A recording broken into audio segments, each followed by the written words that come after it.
103.8. This is the Business Breakfast with Brandy Scott and Tom Urquhart on your home of news, business, talk and sport in the UAE. DubaiEye 103.8. Morning all, welcome to the Business Breakfast live on DubaiEye 103.8 FM. Live on Dubai, live on YouTube, and a little later on you'll be able to catch us on Dubai One TV. Brandy and Tom all the way through till 10 o'clock on a Thursday morning. We have got the full support of the Area News team and the rest of the resources down here at DubaiEye. But let's see what we are getting into. Thursday, 14th of May, just after 6 top stories. All right, we've got Dubai Taxi acquiring National Taxi. Gulf hiring flat in April, according to a new report.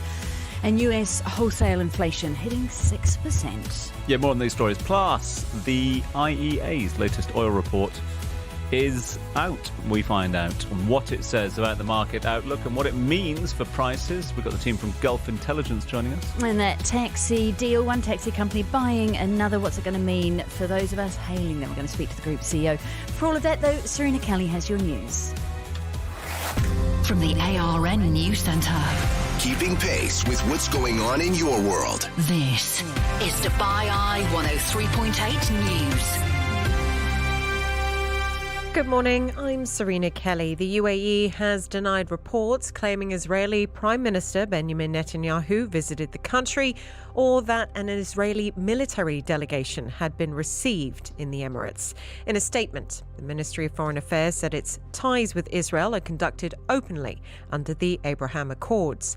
The ministry added any claims regarding undisclosed visits or unofficial arrangements are unfounded unless formally announced by UAE authorities, and called on media outlets to avoid publishing unverified information. US President Donald Trump is due to hold talks with President Xi Jinping today. It's expected that the US leader will ask for China's help to resolve the war with Iran, which he launched with Israel in late February. On Wednesday, a Chinese supertanker carrying 2 million barrels of Iraqi crude sailed through the Strait of Hormuz. That's according to ship tracking data. Meanwhile, speaking to press, US Vice President J.D. Vance says he believes progress is being made in negotiations with Iran. Meanwhile, the US Senate has approved Kevin Warsh as chair of the Federal Reserve.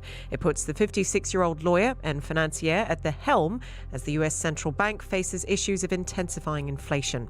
And as artificial intelligence continues to shape everyday life across the UAE, Al Yusuf Group has launched LG's new flagship AI home showroom on Sheikh Zayed Road in Dubai.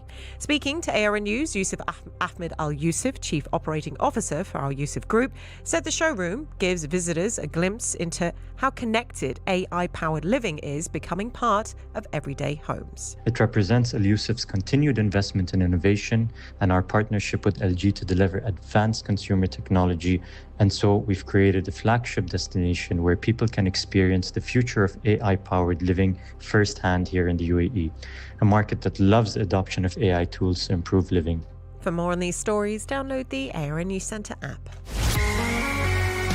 DubaiEye 103.8 Sports. Sponsored by insurancemarket.ae. Man City boosted their Premier League title hopes with a 3-0 victory against Crystal Palace. City are 2 points behind leaders Arsenal with 2 games left to play. And Japan Rugby Union head coach Eddie Jones has been handed a 6-week ban and fined for verbally abusing officials. That was during an under-23s tour of Australia last month. The former England boss has accepted the disciplinary action and apologised for his inappropriate comments. He'll miss 4 matches, the last of them Japan's Nations Championship opener against Italy in Tokyo on July 4th. That's your latest in sports. For more, check out the ARN News Centre website. Insurance market for your car or health or home, life or business. 20,000 Google reviews. Call 800-ALFRED 24/7. Insurancemarket.ae.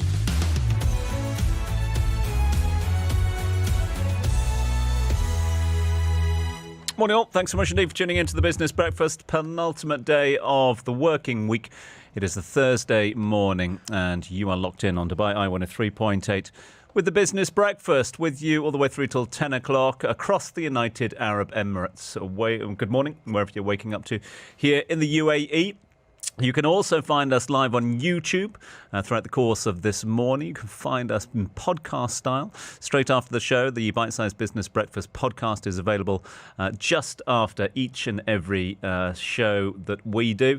And also get in touch with us. You can reach out to us a number of different ways. Text, WhatsApps, send us messages on social, send us voice notes, pictures and more via the app or otherwise. We'd love to hear from you wherever you are viewing, wherever you are listening, and whatever feedback and opinion you've got would be appreciated. Busy old show for us on a Thursday morning. It's been a busy week for Brandy and I, what with earnings coming in, numbers, Q1 numbers and more. That's tapered off a little bit, but not completely. So we'll keep an eye on the releases this morning. But we will look to other big news. And Brandy, they don't get bigger than one of the stories that we're covering in the news and in more detail a little later on. This is DTC, Dubai Taxi Company, with that acquisition news. DTC and NT, National Taxi that is, coming together, which is an interesting collaboration. It is indeed. Dubai Taxi Company, I think of them as the yellow tops, the red tops buying the yellow tops. I also think of the National Taxis as the one that has the almost American style sort of oval on the side of the car doors, if you know what I mean. I don't. Where the name is written. Okay, yeah. So it's one taxi company acquiring another taxi company. We're going to speak to the CEO of the company doing the buying, as it were. There is debt, I believe, that is going to be funding it. We're going to find out a little bit more about that. It means that Dubai Taxi will have nearly half of the Dubai market, but it also takes them into Abu Dhabi with about 12% off the rank. For the taxi puns will be thick and fast this morning. You wait all years for one? No. And that's going to bring them properly into Abu Dhabi.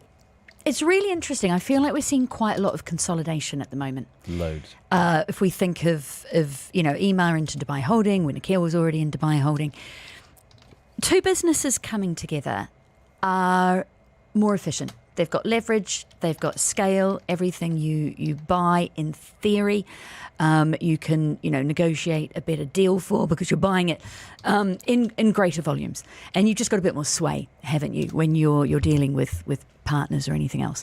So this is going to add I think it's 2,500 license plates, and they say license plates rather than cars, and I assume that's partly to do with some of the ownership models, because you have options for license plates. You buy them off the RTA, because we know that last time we spoke to Dubai Taxi, they'd just acquired a bunch of license plates, and you assume, well, presumably those are going to be affixed to something. But the license plates are what allows you to run the taxi as opposed to just having a bunch of vehicles. So I'm interested in the why. I'm also interested in the timing, because this comes at a time that we know that taxi journeys have been affected in the last month. We saw the Dubai Taxi earnings. January and February, they said they saw a lot of growth, but the revenue was impacted by less journeys in March, because one of the big groups of people who takes taxis are, of course, tourists. Couldn't agree more. I think that it's interesting, which poses the question about consolidation. Is that a consolidation play from the companies going, OK, we're going to be more effective if we come together, if we collaborate, so that merger and acquisition play to make you stronger during tougher times, which we have seen examples of with a number of other entities and in a number of other companies. And maybe that's something we'll see more moving into the summer months, because we know that there's expected to be a bit of a downturn in business. Certainly it will be from a tourism and hospitality point of view, but other industries also expecting it, with a lack of resolution in the Strait of Hormuz at the moment, supply chains still being stretched. And therefore, will we see more entities say, you know what, together is stronger? Yeah. And therefore, bit of a consolidation.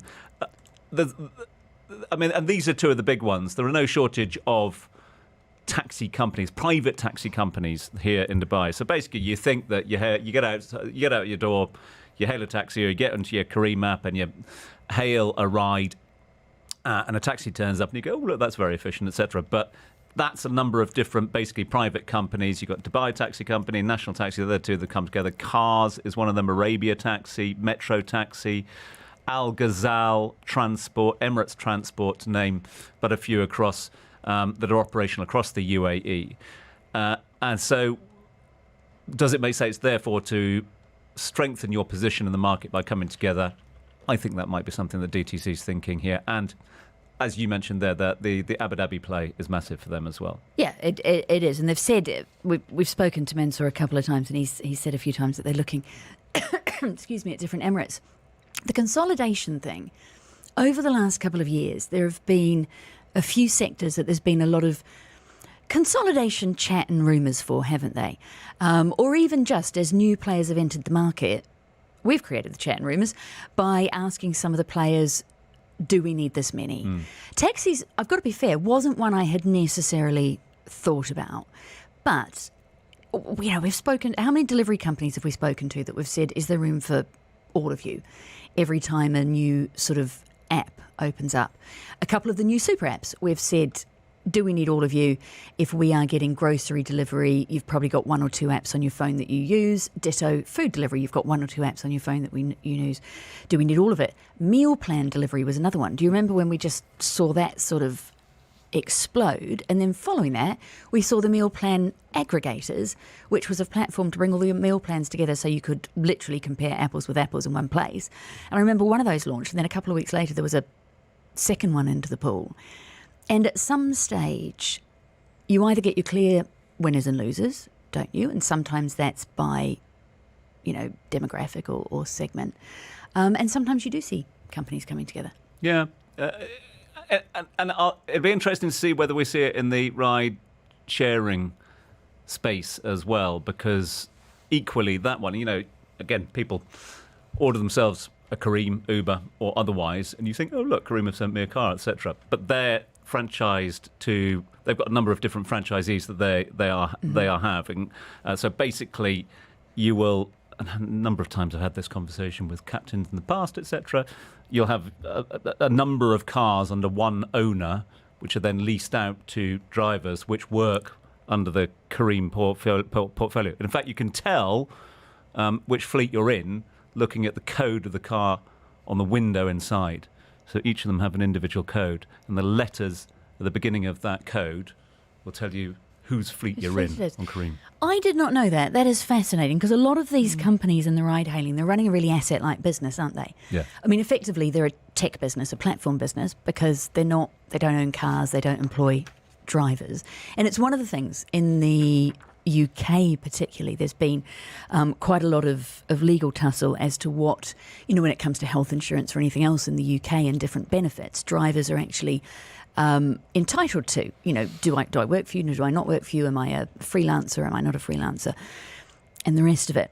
But the other place that we could see consolidation, arguably, is in the platforms themselves, the ride-hailing platforms, because we've now got Bolt, haven't we? We've got Zed, we've got Careem, we've got Uber, in terms of the actual app on your phone. It's a good point, and one that we will look into in some detail. As we continue that taxi conversation, Brandy was saying she's got Mansour in a little later on. Before that, you're talking travel with fellow Kiwiite Emily Jenkins. Is that ahead of the Eid break? Yeah, it is for a lot of people a long one. And it's the sort that you start saying, okay, are people going away? We know that flight prices globally are rising. Or are they staying and doing the staycation thing, because we know that there are hotel deals to be had? Will there be hotel deals to be had after Eid, or will the entire population be in Ras Al Khaimah? So we've got Emily joining us a little later on just to give a little bit of a take on the trends that we're seeing out there. And you're talking to Trevor Murphy as well. More research from Cooper Fitch. What do they put together now? Yep, this is a limited edition. Normally, we speak to Cooper Fitch about hiring and job creation once a quarter. They've done a one-off special for April to try and get a grip on what impact the conflict is having on hiring across the Gulf. So instead of waiting for the full quarter, because look, every time we've spoken to a company recently, we've sort of said, look, we know the quarter's had a really good January and February, but we're really interested in March. So Trevor is taking out that April and treating it as a separate entity. That's just a couple of the interviews we're looking at, also talking oil and that state visit of Donald Trump over to China. We're also talking the roads, what's happening out there at the moment.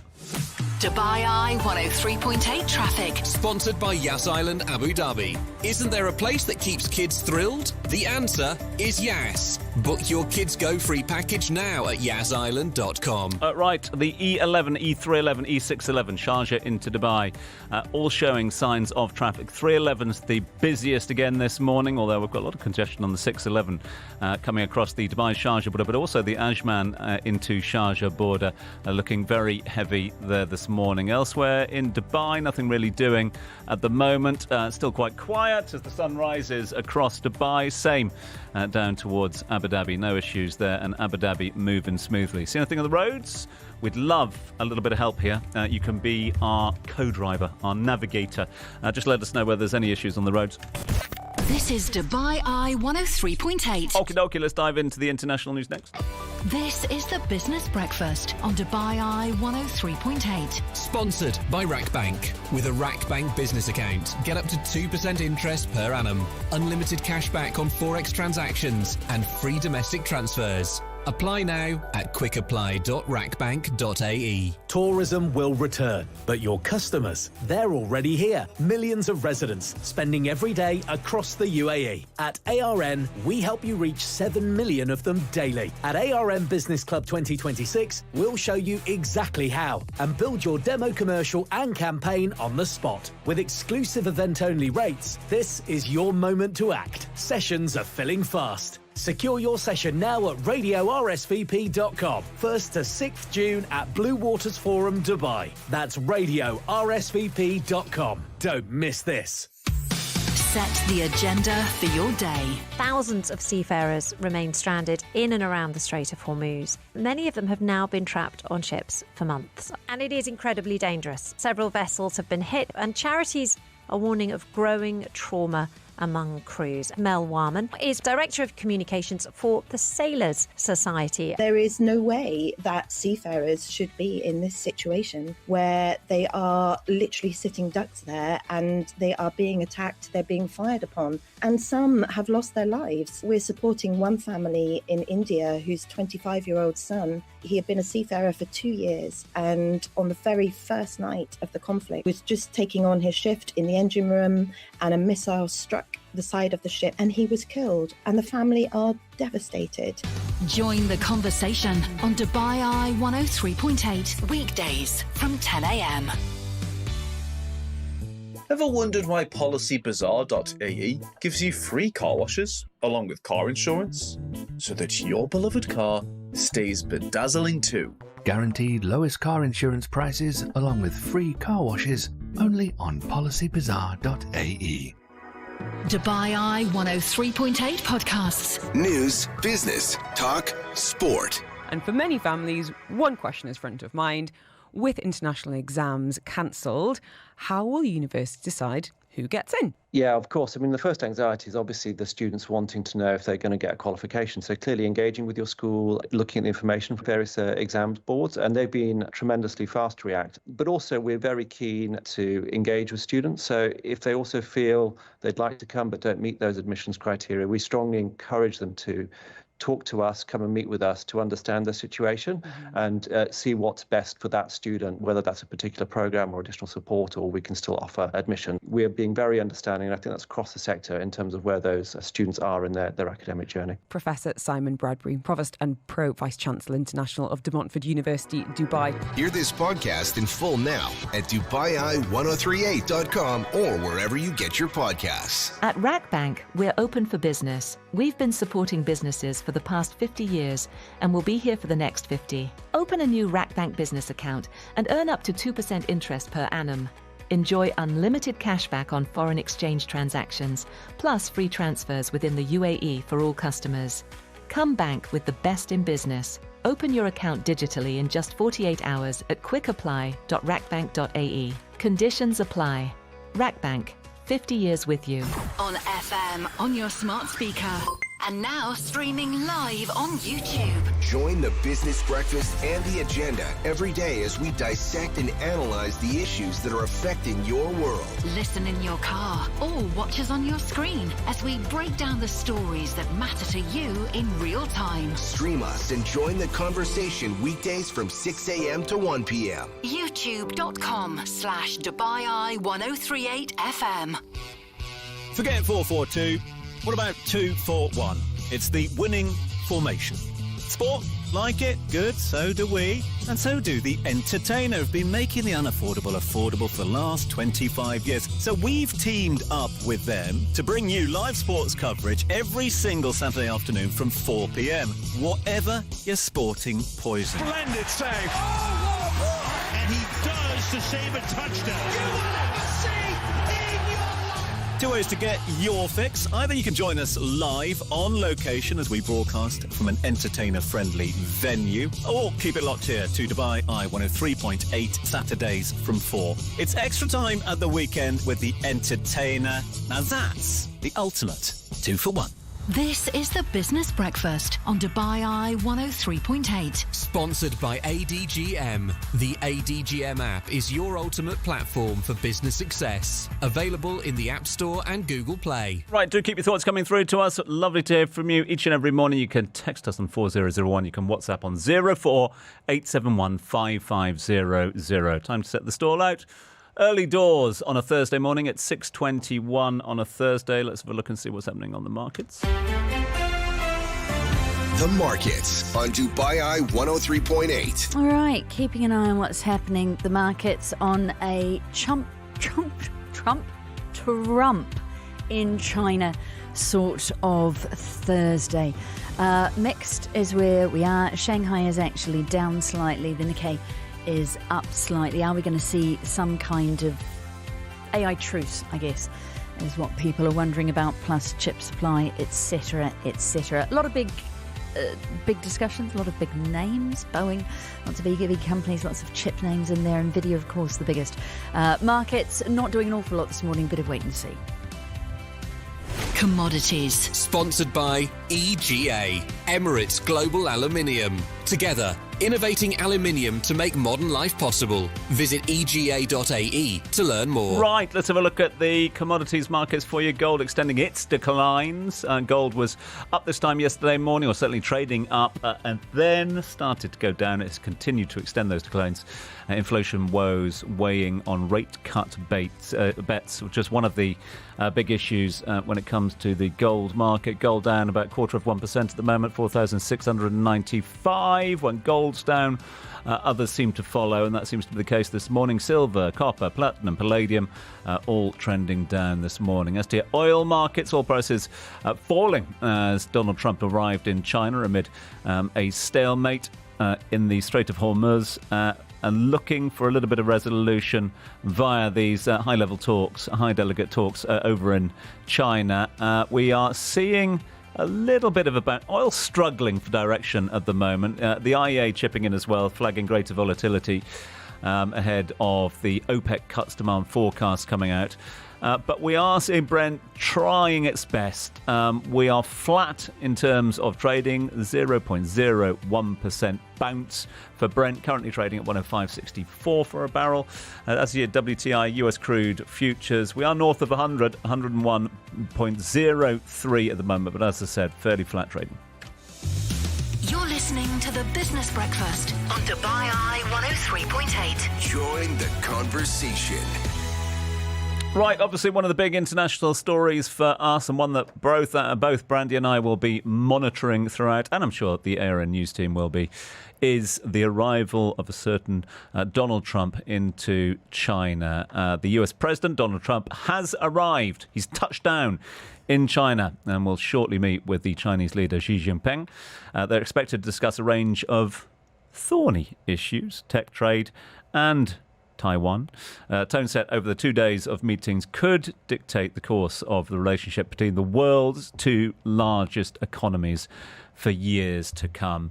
And I think therein lies the significance of this story. A lot of people might be going, okay, right, President of America, the leader of China. But they are the world's two largest economies, and therefore discussions that these two men and their delegations have ripple effect impacts on economies the world over. Yeah, they do. And it's a strange one, isn't it? You'd love to be a fly on the wall, a tea bag in the teapot, whatever it happens to be, to see how they get on, because there has been so much rhetoric from the US, the Trump administration towards China, and rhetoric back in return. You've got the US president saying, you know, when he came in with his sort of trade balance agenda, that he wants to release dependence on China from the US.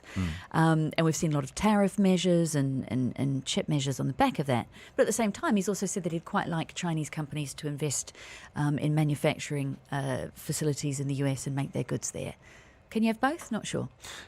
He has quite literally received the red carpet treatment upon arrival. The red carpet has been rolled out. There have been cultural dances, lots of handshaking and more. So it's got all the appearance of a statesman's visit, but it will be interesting to see how civil some of the conversations are. It always seems to be the case, though, doesn't it, with a lot of world leaders, especially when it comes to Donald Trump, is that it can get quite thorny, personal, nasty, at some points, you know, a little bit bizarre, some of the narrative that comes out of both sides, especially when they're not together.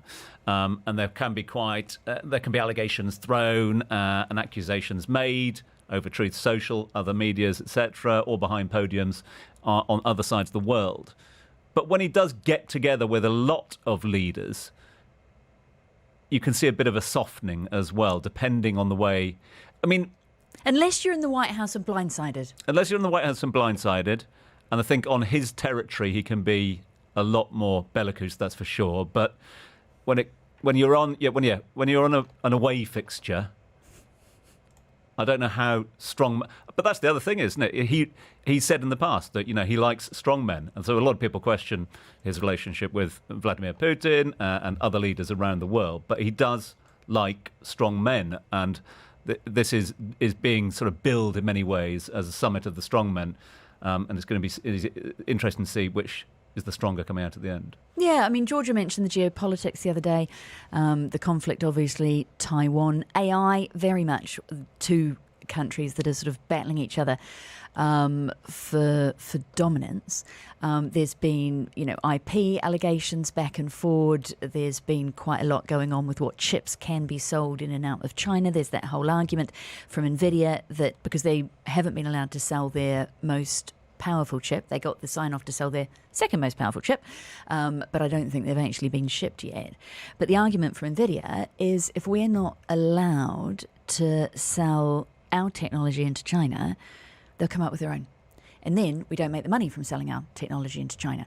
And do you remember at one stage there was the sort of the float that an immense fee could be paid for everything, chip-wise, that was sold into China, and then everyone's worried about safety and everything on the back of that. In terms of trade, I'm all excited this morning by what I have just learnt are referred to as the 3 Bs. Which are? Boeing, beans and beef. Okay. Not beef as in like we've got beef, but beef as in like we've got beef. Cattle. Actual, yes. Stock. Yes. In terms of trade deals. Okay. Rare earths doesn't really fit into that. The 3 Bs would be cheese and something entirely different. But you know when we see delegations here, and there's always stuff that's signed, right? You've got people sitting down with a pen at a table with a white cloth and 2 flags. Mm-hmm. Maybe a box of tissues, depending on whether it's an away fixture or a home fixture. And we assume that a lot of those things are lined up in advance, right? Because you're doing the end stage negotiations, but you kind of know that the MOUs or whatever are going to happen, the photo ops are going to be there. I wonder how much these have been agreed. China's expected to purchase those planes, the Boeings, American agriculture, that would be the beef. What the US wants in return is all of those rare earth metals that we've spent the last couple of years trying to get our head around. So that's one of the big focuses. You're also keeping an eye on inflation. What's the latest there? Well, we got some new inflation measures, speaking of products, out yesterday, and it's the one that people don't pay a lot of attention to because it's the producer prices, the PPI index, as opposed to the CPI. CPI is what consumers are buying and how much you're actually paying in Walmart for America, because that's what we're talking about. The producer prices are what businesses pay each other for their goods. And then you stick your margin on and then you sell it to the consumer. So it's one that the Fed and its new chair like to watch, and it's one that kind of gives you a heads up as to what might be coming down the line for inflation. So that rose by 6%. Okay. CPI rose by 3.8%, and that was worrying enough. The man who now has the top job in the Fed, we know that the president would like him to cut interest rates. We know that he has said he will be independent whilst being grilled at his Senate hearing. Let's watch what happens next. Yeah, Kevin Walsh winning confirmation yesterday to take over as the Fed Reserve Chair. That's been confirmed by the US Senate. In fact, we'll get more analysis on that with Monty and the rest of the team a little later on in proceedings, so stick around for that. It is the Business Breakfast. It is a Thursday morning. Good morning, I'm Serena Kelly. The UAE is reinforcing anti-money laundering standards in the gold sector. Cuba is in a critical state as it has completely run out of diesel and fuel oil. And Russia has hit Ukraine with at least 800 drones. Keep listening to DubaiEye 103.8 for updates, or for more on these stories, download the ARN News Centre app.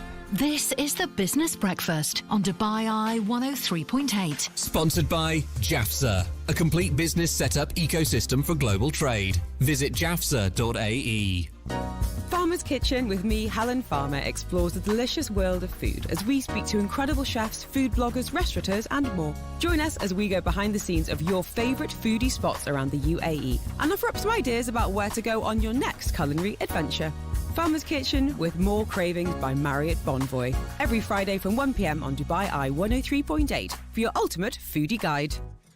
Want to manage your gratuity cash flow and enhance employee benefits? Invest gratuity with GAF Benefits, the UAE's leading end-of-service benefits provider. Freeze past gratuity and enroll your employees into the widest range of funds through a secure and transparent portal. Find out more at gafbenefits.com or call 600-544-232. That's 6005-GHAFB. Invest gratuity with GAF Benefits. More approved, CMA regulated. Investments carry risk. DubaiEye 103.8 podcasts. News, business, talk, sport. So the idea of it is to actually train astronauts to go to space. For real? For real. So on the tail of that, there will be tourism experience opportunities. So I would say probably 75% of what we do is actually training and preparing people for human spaceflight. We're the only company in the Middle East and the UAE who is actually commercially approved to do aerobatics. Really interesting to hear there about that astronaut training program that's taking place in Ras Al Khaimah. Wayne Jack, he is the CEO and founder of Action Flight Aviation. Hear this podcast in full now at DubaiEye1038.com or wherever you get your podcasts. Unlock the smile of your dreams with the American Hospital Dental Institute. Our team of American and Western board practitioners offers aesthetic procedures, implants, Invisalign treatment, and more. And little ones can discover top quality preventative and pediatric dental care. Get everything from routine checkups to advanced treatments. Visit our branches in Dubai Media City, Nad Al Shiba, or Oud Metha. For bookings, visit ahdubai.com or call 800-24392. The American Hospital Dental Institute, bringing smiles to life. Live your best life on Afternoons with Helen Farmer. Our brains don't like uncertainty, but our home situation can really shape how we experience it. We've heard from a few people that living alone right now is actually really challenging. Knowing to help you sense check the news, provide a bit of distraction.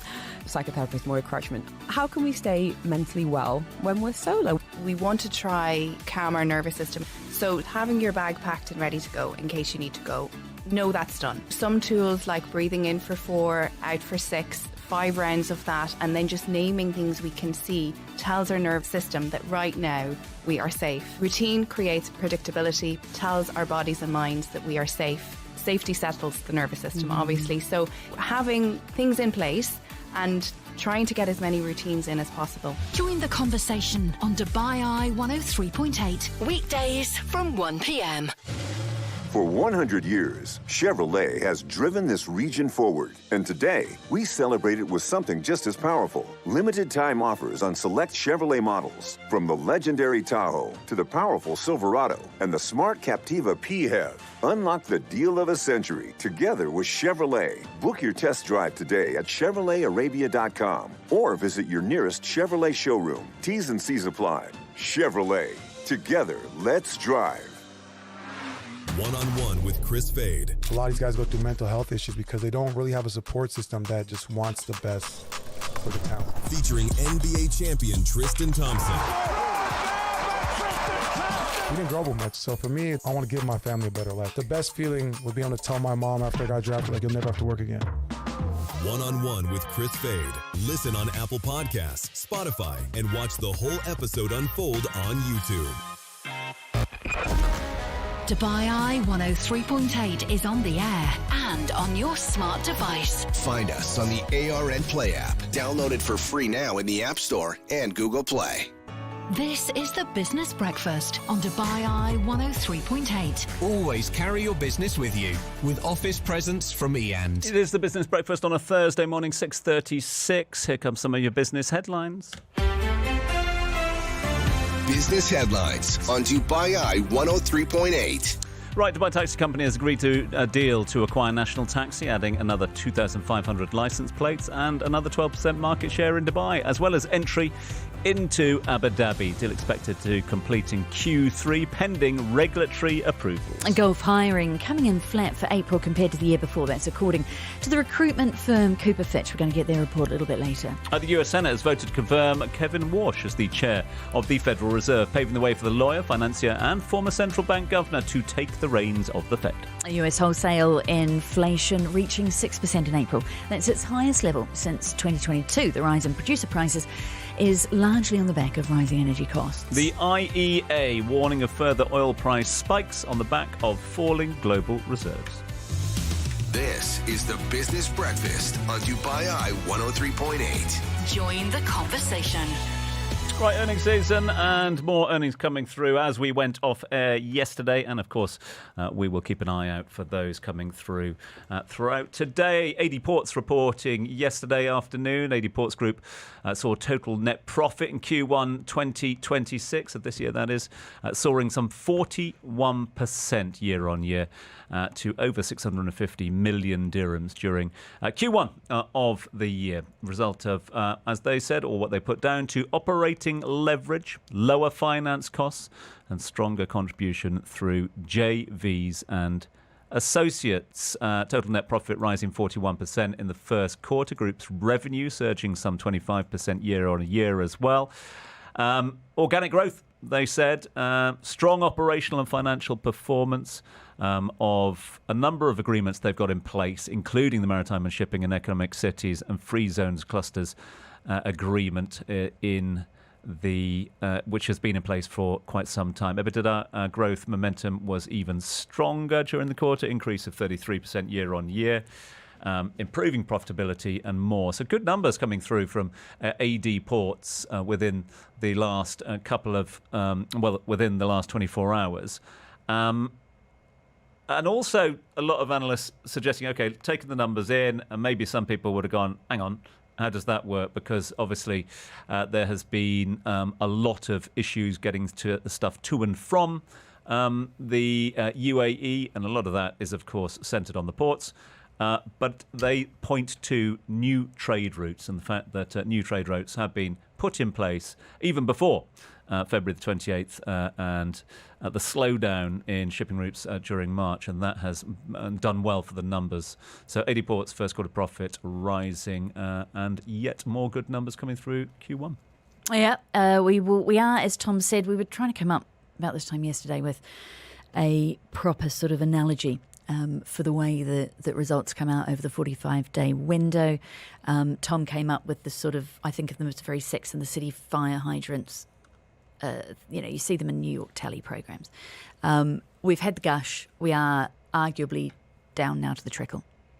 Yeah, exactly. So we will wait for for more results to come through. One we did get yesterday, just as went off air, was Aleph Education. They've put their numbers down to resilience. Heard that one before. Resilient Q1 for 2026. We saw revenues up by about 0.6% year on year.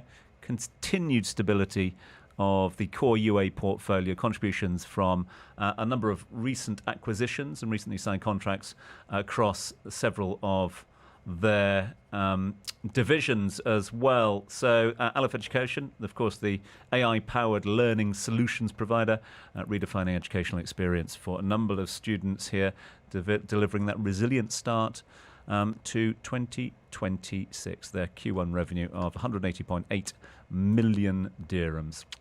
So that's what's going on. Jeffrey Alfonso, Chief Executive Officer of Aleph Education, of course, no stranger to the studio here, and has spoken to us about their business in the past. Right, that's what's going on earnings-wise. I mean, there will be more of those. But Brandy, you're turning to arbitration. Well, people are turning to arbitration, according to new numbers coming out from the Abu Dhabi International Arbitration Centre. Look, the only reason I've grabbed this is because you spoke to a lawyer a couple of days ago, was it not? Exactly.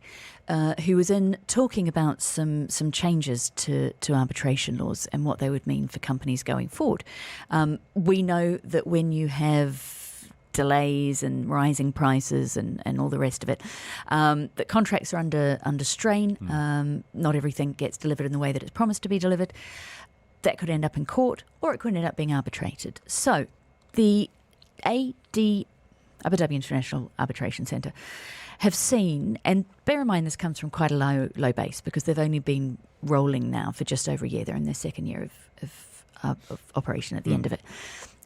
But more than a third in terms of a rise from year one to year two, in terms of people wanting to see stuff arbitrated, trying to effectively keeping it out of court.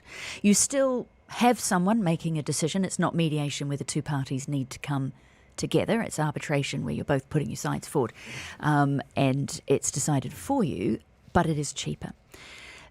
As I said, it comes from a low base. They had, was it about 105 matters in total since they've been set up. But they're also seeing the value that's being disputed rise, which means that it's more important matters that are being trusted to arbitration. And there's a vested interest here in the UAE. If you keep stuff out of the courts, what is in the courts moves through the courts quicker as well. So if it can be arbitrated or mediated, it works for everybody.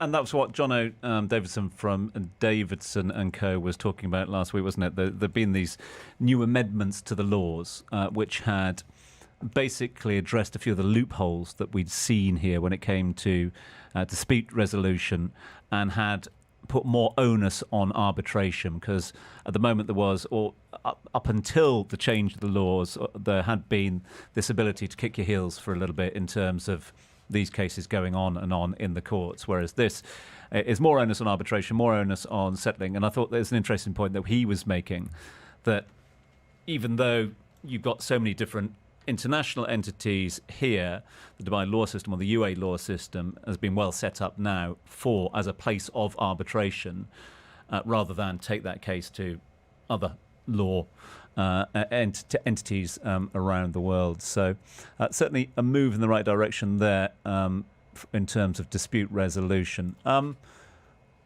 Parking. They've been very much to the fore for us over the course of the last couple, well, certainly the last couple of years, but real uptick in business for them in the last couple of months. And there seems to be a real onus. I know there's been the mandate for government entities, private entities, services to go AI and become more AI enabled. And there's quite a small window on that one. It was 2 years or so before we saw majority of entities relying heavily on AI. Parking certainly seems to be one of those which is doubling down on that initiative at present, because we've talked already about the uptick in numbers for parking. We've talked about the fact that you don't see parking attendants anymore. You see the cameras with the camera cars going around checking who's where, what, when, why. They don't need the cars anymore, because they have now introduced on-street smart parking camera systems for the first time in 3 key locations across the city, which means that they are going to keep an eye on you from these static cameras. More than 500 curb and pole cameras being installed. Trade Centre 1, Burj Khalifa, and down in the Corniche as well. Curbside technology for the first time here in the region. Okay, so it takes the whole, will I be lucky, sort of out of it, which the scanners had already diminished, right? Because it used to be you'd park and think I can just nip into and get out and I'll be fine. And then maybe have a little bit of a reason with the guy who's walking towards your car. With the cars, that reduced that, but you're still, maybe you're here and a car doesn't drive past, so there's still a chance thing.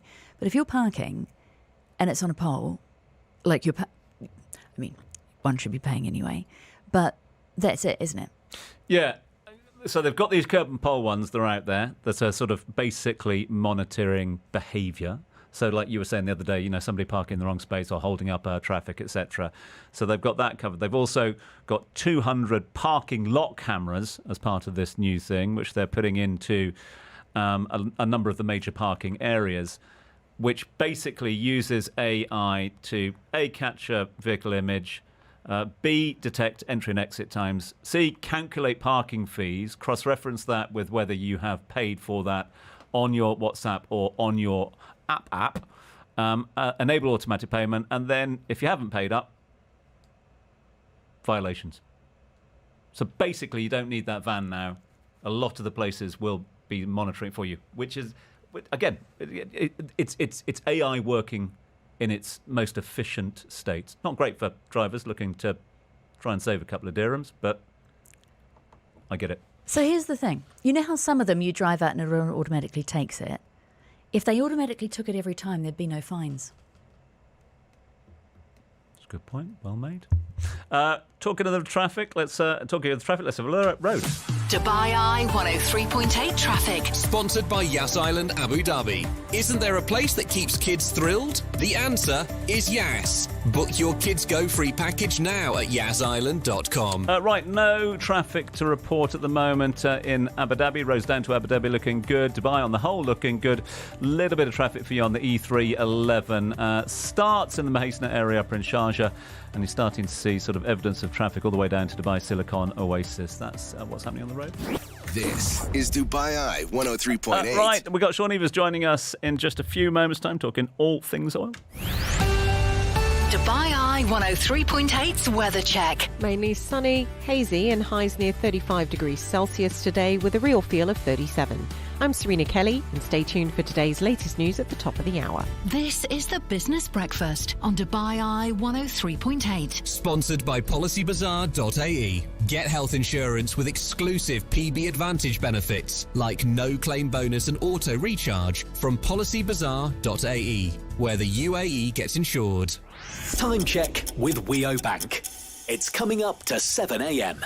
Weo Bank is born to back you, your business partner to help you grow.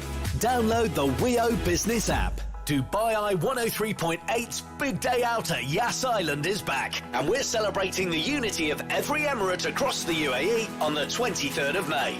From Abu Dhabi to Dubai, Sharjah to Ras Al Khaimah, we're bringing the whole nation together for the biggest big day out ever. We're giving away 7,000 theme park tickets. That's 1,000 for every emirate, for you and your family to celebrate as one. Represent your emirate and take your place at the heart of the action. Feel the adrenaline at Ferrari World, Yas Island, Abu Dhabi. Step into your favourite stories at Warner Brothers World, Yas Island, Abu Dhabi. Make a splash at Yas Water World, Yas Island, Abu Dhabi. Or dive into Discovery at SeaWorld, Yas Island, Abu Dhabi. One nation, one celebration, one unforgettable day. Register now at DubaiEye1038.com. Travelling with valuables? Your home insurance may also protect items like jewellery, watches and personal belongings outside the home. Speak to Ernest Insurance Brokers and travel with confidence. Call 800-ERNEST today. Set the agenda for your day. Road accidents in the UAE are rising sharply. They are up 23% in 2025. But to put those in context, we've also got 500,000 new drivers on the road, and more than 850,000 additional vehicles. So the streets are getting busier, congestion is rising. But does that mean that more accidents are inevitable? Transport expert Thomas Edelman is the founder of Road Safety UAE. Micromobility, this segment is really driving the increase of accidents. 20% of all accidents are now motorcycle, and they increase 40% over the previous years. E-scooters, they increase 97%. Join the conversation on DubaiEye 103.8 weekdays from 10 a.m. The ADGM app is your platform for success. Whether you're looking to elevate your business or experience the best of lifestyle in the ADGM district, the app has it all. Access business tools, real-time updates, and network within a thriving professional community. Explore exclusive dining, wellness, and events across Al Maraya and Al Reem Islands. Download now and transform how you live, work, and thrive at ADGM. Available on App Store and Google Play. Live your best life on Afternoons with Helen Farmer. They are the hairdressers, the tutors, the cafes, the cleaners, the creative that make our city feel alive. And they're often the most vulnerable to shifts in demand. Jess Maddy's founder of the cleaning company Ethiclean. Because we've only been open a short amount of time, we've not yet reached a point where we can sustain for months and months on end paying the staff. And that is probably mentally the hardest thing, knowing that I am responsible for my team. You know, I am responsible for them having their money to pay rent, for them having money to pay food and for their families. I am solely responsible for that. And if I haven't got it, don't have a money tree in the garden, what's going to happen? Join the conversation on DubaiEye 103.8 weekdays from 1 p.m. Anytime, anywhere. Trade currencies, stocks, commodities like gold, silver, and many more. Download CFI app now. The leading broker in UAE. Tight spreads, lightning fast execution, and over 25 years of expertise. Available on Google Play and App Store. CFI Financial Markets LLC is licensed by the UAE's Capital Market Authority. Trading involves high risk. DubaiEye 103.8 is on the air and on your smart device. Find us on the ARN Play app. Download it for free now in the App Store and Google Play. You're listening to the Business Breakfast on DubaiEye 103.8. Join the conversation.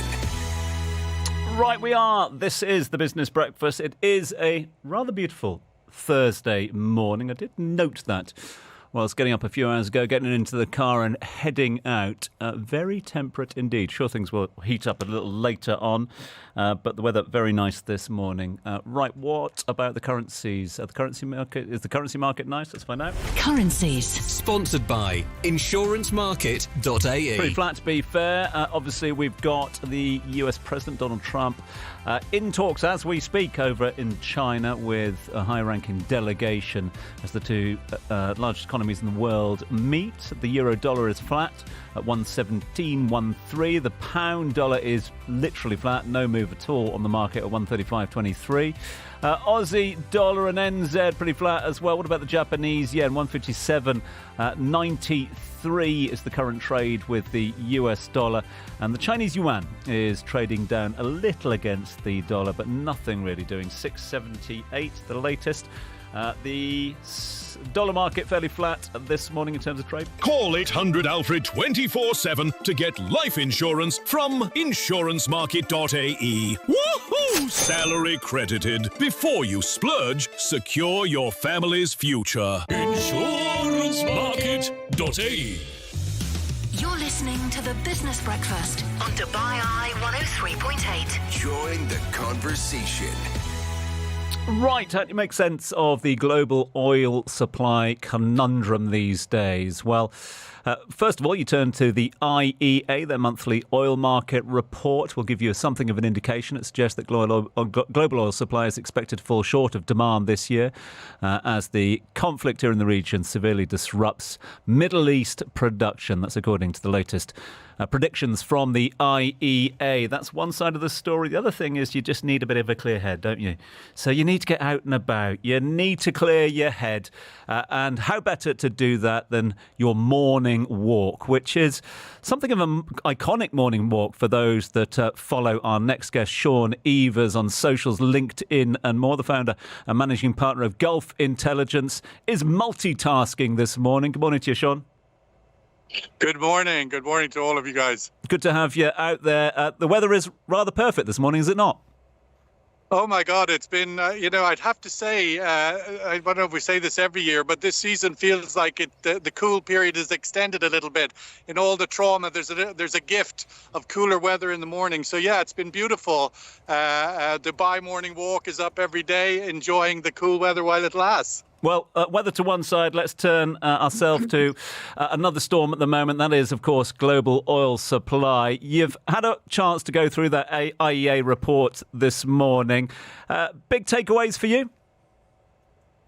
Listen, I think the big, if you just look at the total numbers, they're dizzying. They're just, it's like being in a house that's on fire and you're trying to walk around the room and say, oh, will the couch burn? No, the fridge will be saved. I mean, it's just a chaos moment. And so the key point is to look at the trend line and where that's going. So from the point of view of 80 days into this crisis, we've got over 1 billion barrels of oil that has never made it to market out of the Gulf because of the disruption and the closure of the Strait of Hormuz. Expectation that before this ends, no matter when it ends, even if it's tomorrow, that disruption could go up to 2 billion barrels of lost oil supply to the global market. And then when you look at the point of view of the sort of monthly trend, we went into this crisis with the expectation that supply in 2026 was going to exceed demand by about 4 million barrels a day. It was all forecast to be a very weak market. Prices were forecast to be very low with an excess of 4 million barrels a day. We're now forecasting a swing of 6 million barrels. So the idea that we're going to see a destruction of demand of 2 million barrels. So it's a supply destruction rather of 2. So from +4 to -2 on supply. So it's a very big crisis, and you got to keep an eye on the trend lines. The house is still burning, raging fire, and people are putting it out with kids' buckets. What's it mean for oil prices this summer, Sean? Well, I think the interesting thing is that, oil prices on general have not gone bonkers as we've seen in previous crises. You know that obviously Ukraine, for example, Russia invaded Ukraine, oil prices soared up to close to $150 a barrel on the front month, the futures contract.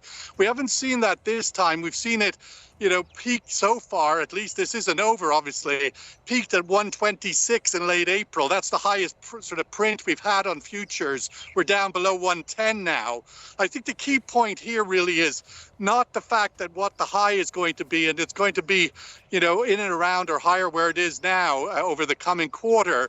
But the critical point really is that oil prices are going to stay higher for longer. We're going to be up at elevated levels, knocking around 100 plus or minus for the remainder of this year, if not into next year. Because when you knock out this scale of supply and you draw down global inventories are declining at 4 million barrels a day at the moment. That's the drawdown that people are sort of going into their piggy bank and siphoning off what they have. So you're sort of draining everything, and that just sort of builds and builds, and it just gives us a much longer period of elevated oil price. Whenever this crisis ends, oil prices aren't going to follow too quickly. Yeah, you make an interesting point there because you mentioned inventories, and one phrase we're hearing a lot of at the moment is strategic reserves, and that's what's being released at unprecedented scales, and that's what's keeping the prices from spiking any further at the moment. But surely by their very nature, strategic reserves are limited.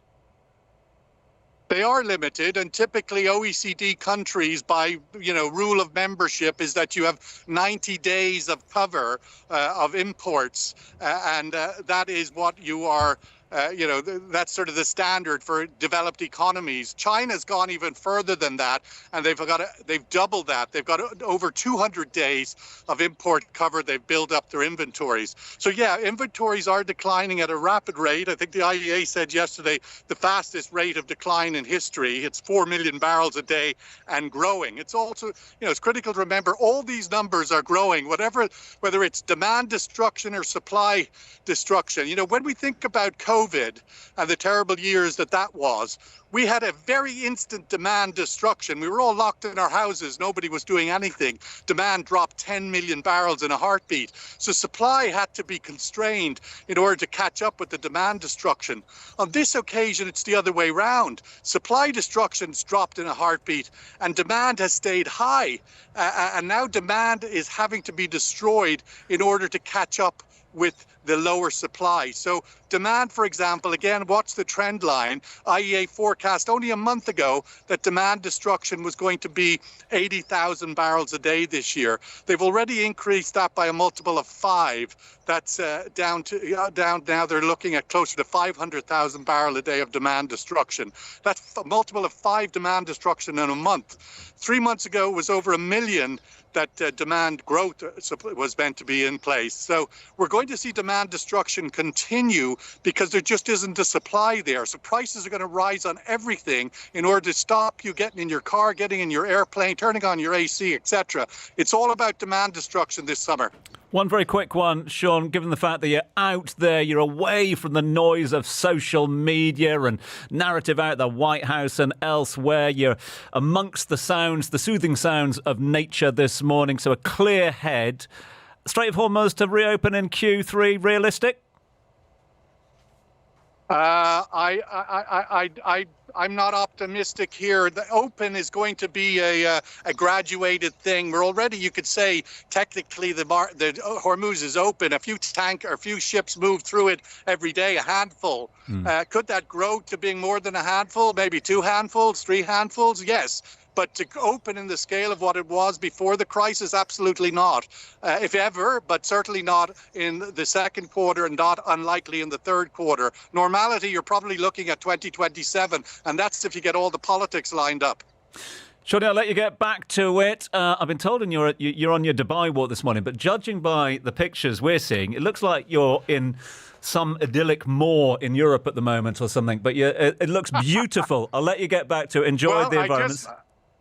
I finish my walk every morning coming through the Arabian Golf Club, so the Arabian Ranches Golf Course, which is lovely, and birds are chirping like crazy. So thanks, guys. Have a good day. All the best. Enjoy that walk. Sean Evers there, founder, managing partner, Gulf Intelligence, enjoying his morning walk. It's the Business Breakfast. The UAE is bustling with life, and with so much going on, DubaiEye 103.8 is here to help you make the most of it. Discover what to see and do across the Emirates. Know the real score with our elite sports analysis. Or get expert insights into how you can save and grow your hard-earned money. For every facet of life, we'll be there to keep you on track. DubaiEye 103.8, your home of news, business, talk and sport in the UAE. This is the Business Breakfast with Brandy Scott and Tom Urquhart. On your home of news, business, talk and sport in the UAE. DubaiEye 103.8. Morning, you are locked into the Business Breakfast with Brandy and Tom, live on DubaiEye 103.8 all the way through till 10 a.m. Thursday morning. It's the 14th of May, it's just after 7 stories. All right, as you've heard, we've got the IEA warning of more oil price shocks to come this summer. Dubai Taxi acquiring National Taxi, and Gulf hiring coming in flat in April. Cooper Fitch going to give us that report later. What have we got coming up this hour? Donald Trump is in Beijing meeting the Chinese premier. The first US president to visit China since 2017. Big expectations on the table, but the EIU says don't hold your breath. We'll find out what's exactly likely to come of it this hour. And coming up before the end of the show, we are going to be speaking to the CEO of Dubai Taxi Corp Company. That very big acquisition. Why is it happening now? Before that, though, let's get over to the news desk if we can. Why? Serena Kelly, headlines. From the ARN News Center. Now, The stories as they happen. This is DubaiEye 103.8 News. Good morning, I'm Serena Kelly. The UAE is reinforcing anti-money laundering standards in the gold sector. Abdullah bin Tuq Al-Mari, Minister of Economy and Tourism, has carried out an inspection tour of Dubai's gold souk to review compliance with regulations. The visit also focused on addressing operational challenges and ways to improve transparency and efficiency. The UAE's gold, precious metals and gemstones sector currently includes over 6,200 companies and 53 licensed gold refineries. US Vice President J.D. Vance says he believes negotiations with Iran to end the war are progressing, despite President Trump's rejection of Tehran's latest peace plan. Vance spoke to reporters at the White House, saying Washington's red line is clear that Iran should not possess a nuclear weapon. Meanwhile, President Trump is holding talks on Iran trade and tech in China with President Xi Jinping today. Tesla's Elon Musk and Apple's Tim Cook are joining the president during the summit.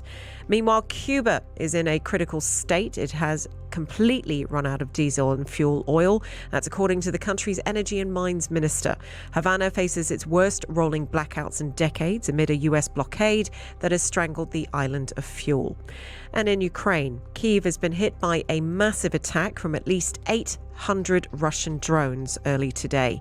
According to officials, debris struck buildings in different districts of the city, including residential.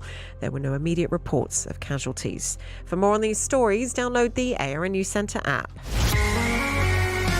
DubaiEye 103.8 Sports. Sponsored by insurancemarket.ae. At the Italian Open, Luciano Darderi heads into the semi-finals after battling past Spanish teenager Rafael Judá in a 3-hour epic that stretched into the early hours of this morning. The match was also briefly suspended in the opening set after smoke from fireworks at the neighbouring stadium hosting the Coppa Italia final drifted across. And looking to that tournament, Inter Milan beat Lazio 2-0 in the Coppa Italia final, handing the newly crowned Serie A champions the domestic double. That's your latest in sports. More, check out the ARNU Centre website. Insurancemarket.ae. Fast claims, fair prices, full protection for your car. That's how we've done it for decades. 800 Alfred. It's that easy. Insurancemarket.ae.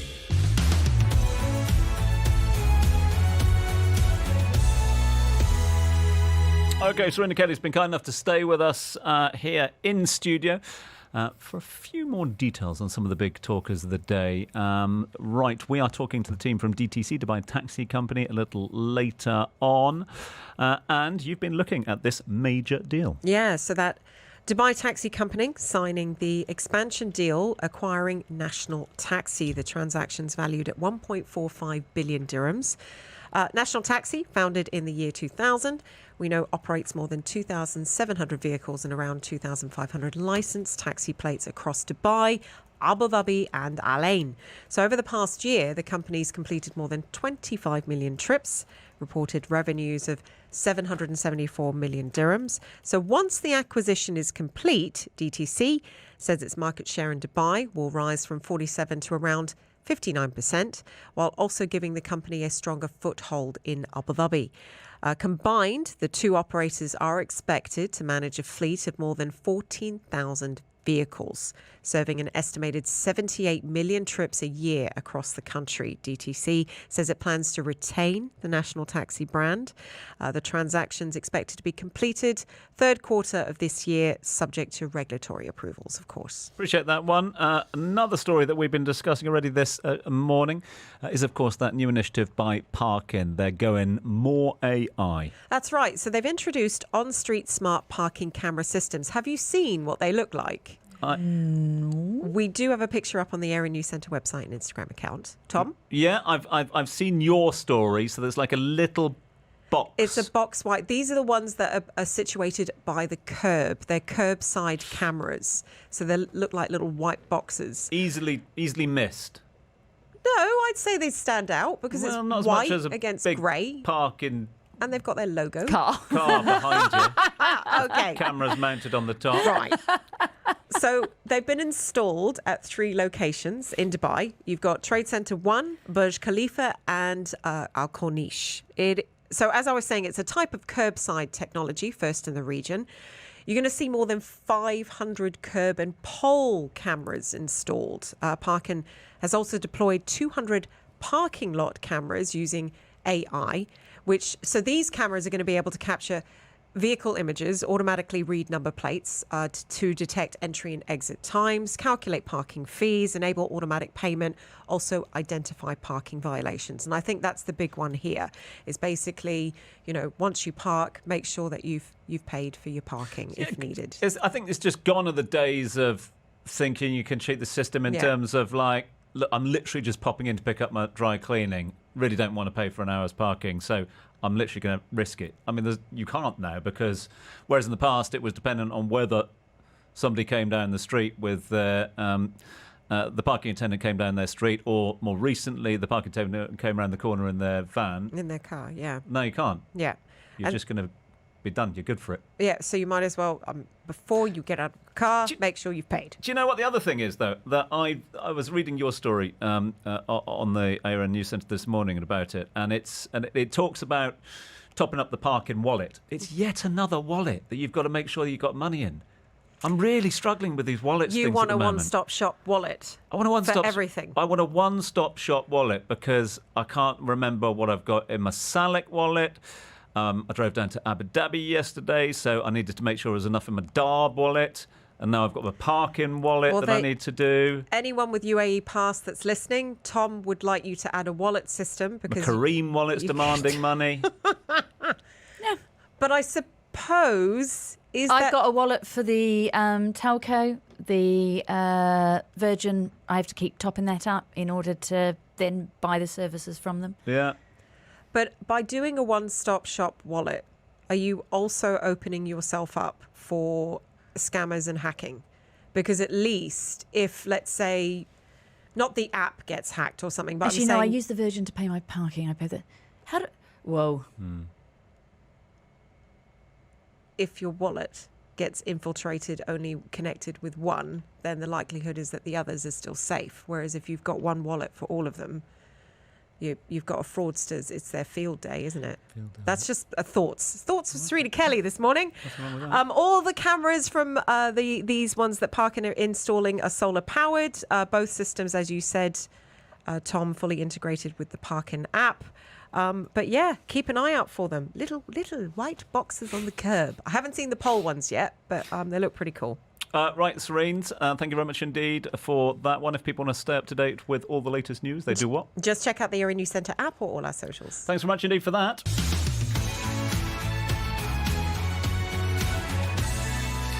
Right, Brandy, we've got a new man in charge of the Fed. Who he? All right, Kevin Walsh. Serena Kelly, I know, has been practicing the pronunciation and saying to herself, don't say Walsh, don't say Walsh, don't say Walsh this morning. Why are you dobbing me in this morning? We've all done it. And once you get something in your head as well, don't say Walsh, don't say Walsh. It's the wash and the yeah, anyway. I heard it practicing as I walked in this morning. It was adorable. No! So a man who has come into a more divided Fed than we have seen in a long time, a man who, and this is not unusual for those that have sort of a prominent politician like Donald Trump, who are very keen for them to take the top job, seeing that divided vote in the Senate. But he's got it. He's got it. He has been confirmed. He's got one heck of a balancing act ahead of him. Rising inflation, mixed jobs reports, a man in the top job in the US who is not slow to say what he thinks the Fed should be doing. What does it mean? Monty Safadine, Head of Market Research at Capital.com.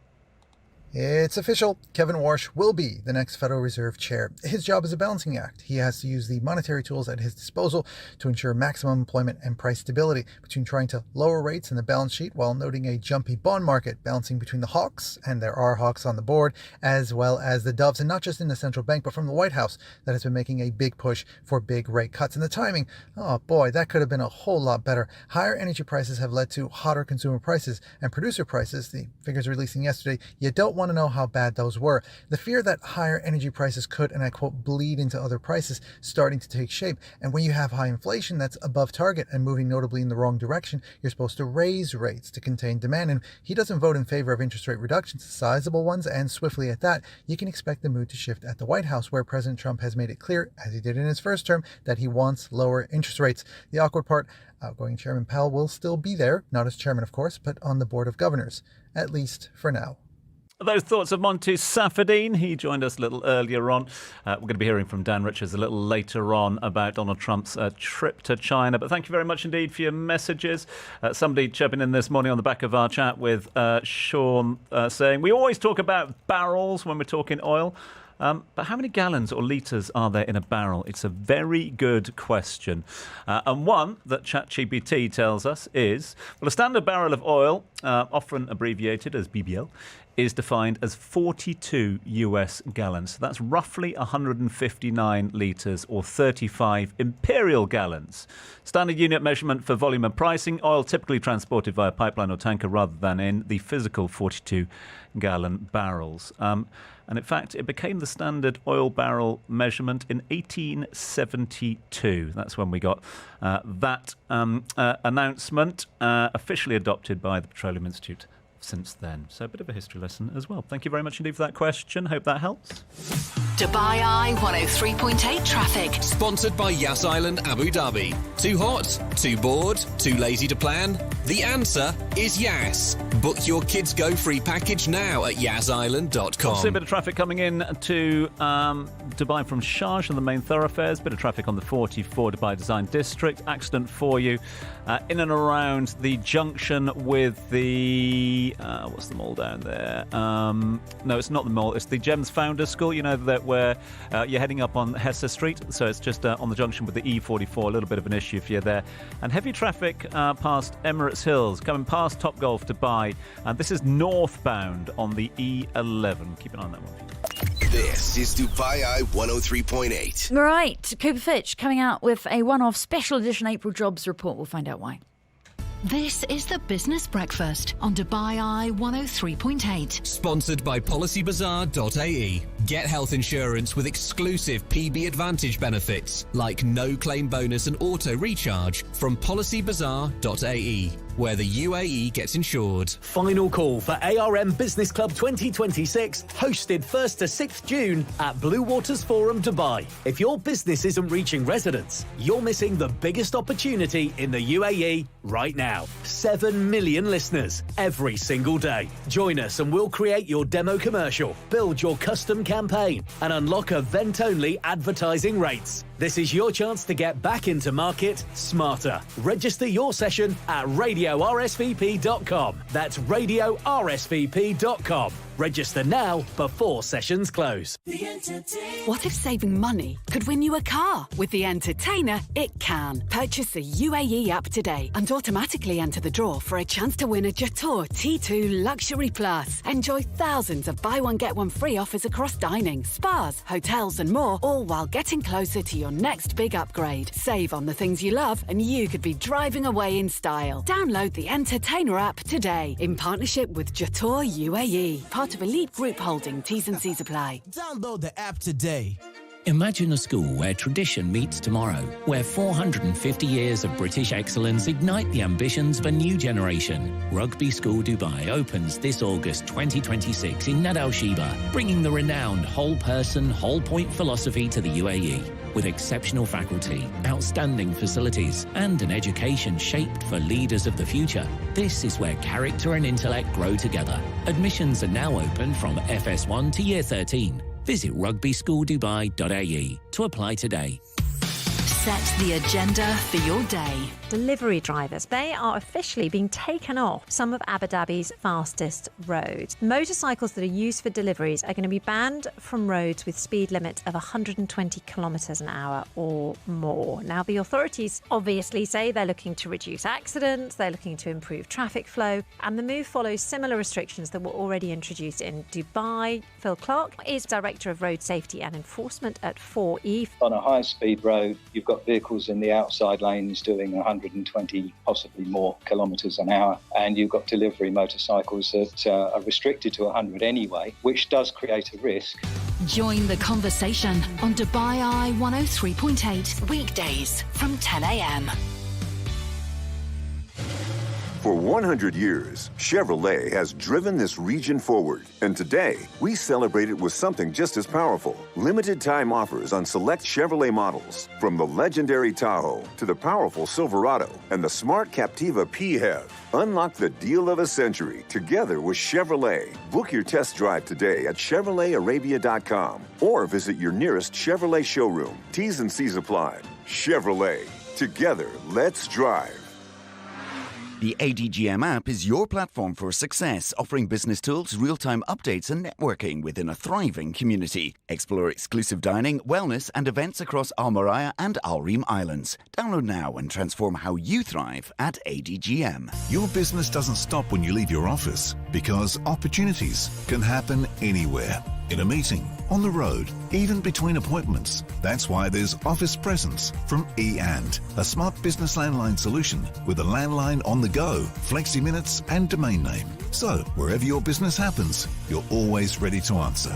Get Office Presence from eAnd at 125 dirhams per month. To learn more, visit eand.ae/office presence. T's and C's apply. eAnd.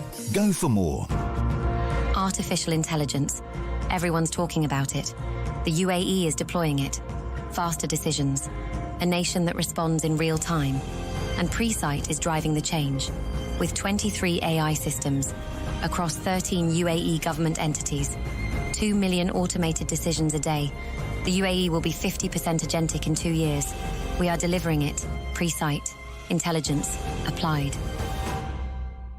Not all comprehensive motor policies are built the same. The real value often comes from add-ons like agency repair, road assistance, off-road cover and rental car. Speak to Ernest Insurance Brokers and make sure your cover works for you. Call 800-ERNEST today. This is the Business Breakfast on DubaiEye 103.8. Sponsored by DP World, your global partner. Reshaping supply chains to deliver smarter, sustainable, customer-centric logistics solutions. Right, it's the Business Breakfast on a Thursday morning, rather lovely Thursday morning out there, as we've heard from many of our guests already this morning. What are you up to? Do let us know. You can text us now on 4001. What are we up to? We're telling you what's happening on the markets. The markets on DubaiEye 103.8. All right, let's have a look at the stock markets this morning. We are looking at Asia. Everyone is looking at Asia because US President Trump wearing a red tie. Interesting, has shaken hands with his counterpart in China. They are well underway with this special summit. They have been travelling in some kind of ceremonial vehicle with a lot of gold all over it. I suspect that the US president is going to like that. What are we going to see come out of it? That's what markets are asking this morning, and trade is mixed ahead of that. The Nikkei still riding the AI trend is high. Shanghai is slightly down this morning. Commodities. Sponsored by EGA, Emirates Global Aluminium. Together, innovating aluminium to make modern life possible. Visit ega.ae to learn more. Yeah, oil prices reacted negatively as Donald Trump arrived in China. They were trending down as he touched down in China, but since then, and the positive arrival and the fact that they are sat down opposite each other at the moment and things seem to be going according to plan, the markets are quite liking that. We are currently trading up this morning in the oil markets, up about 0.25% on both WTI and Brent. Brent trading at 105.92 a barrel, and WTI or US crude is trading at 101.35 a barrel. This is the Business Breakfast on DubaiEye 103.8. Join the conversation. All right, Cooper Fitch, the recruitment and headhunting people, have come out with a one-off special edition collectible employment report for April. Very pleased to be joined by the founder and the CEO, Trevor Fitch. Trevor Murphy. Good morning. Thanks for joining us. I've been called worse things, Brandy. Good morning. So we normally speak to you quarterly. Yes. When we're talking about hiring. Why this one-off April special? I think we got quite a bit of feedback, because we grouped everything into a quarter. We had January, February very good, March was down, and we thought that maybe it's important that we look at April specifically and then present those numbers back to market. Well, we would love every single company to do that for us. Headline number, how did April 2026 compare with April 2025? Yeah, pretty decently, surprisingly again, but pretty much flat on the same month for 2025. That represented a 13% increase, 13.5% increase on March. And March was a 12% drop on February's numbers. Okay, we'll get into the month-on-month in a moment. But if we look at the year-on-year first, the Gulf is flat. I presume that's lower than what you were originally projecting. 100%, yeah. We would have seen, if we were looking at January and February and the trajectory from those 2 months, we were definitely looking at 4, 5, even 6% growth across the GCC. Higher in the UAE, probably around there for Saudi, and slightly less for the other GCC countries. Okay, and we'll get into the breakdown in a moment. But flat is not down. Are you saying that we're not seeing job destruction? Well, flat, same as April last year, is we're saying that the same amount of jobs were created in April this year that they were April of last year. Now, I mean, when we looked at the quarter one numbers, as I think I said when I came on at the quarter one report, we checked our numbers 3 or 4 times because it seemed just a little bit difficult to accept that we were still seeing some level of growth or even a flat position. That was probably buoyed up by very strong Jan-Feb and a weaker March. So we're saying that basically we've seen the same amount of jobs created in April this year than April 2025. So that is job creation. Yeah. Where are we seeing jobs created? It's a real mixed bag, and we kind of know where they're not being created, but everything else is really very much, certain organisations are pushing ahead. We have airlines being established, an airline being established. That is creating quite significant growth in that market. And then it's causing a huge amount of backfill with other airlines as they maybe potentially lose people to that new airline. So but other than that, there's very little happening on that side of the market. Really interested to see that real estate hiring is leading. Yes, I mean real estate showed a 8% growth on this time last year. Now, so that's a month-to-month comparison, and one of the reasons that we don't really do month-to-month because the size of the data pool is just a little bit smaller. So we just try and keep it on a quarterly basis because we have enough accumulated data. So having April increase on the same period last year is pretty phenomenal. Quarter 1, quarter 2, quarter 3 last year in real estate were all very, very strong quarters. It's just.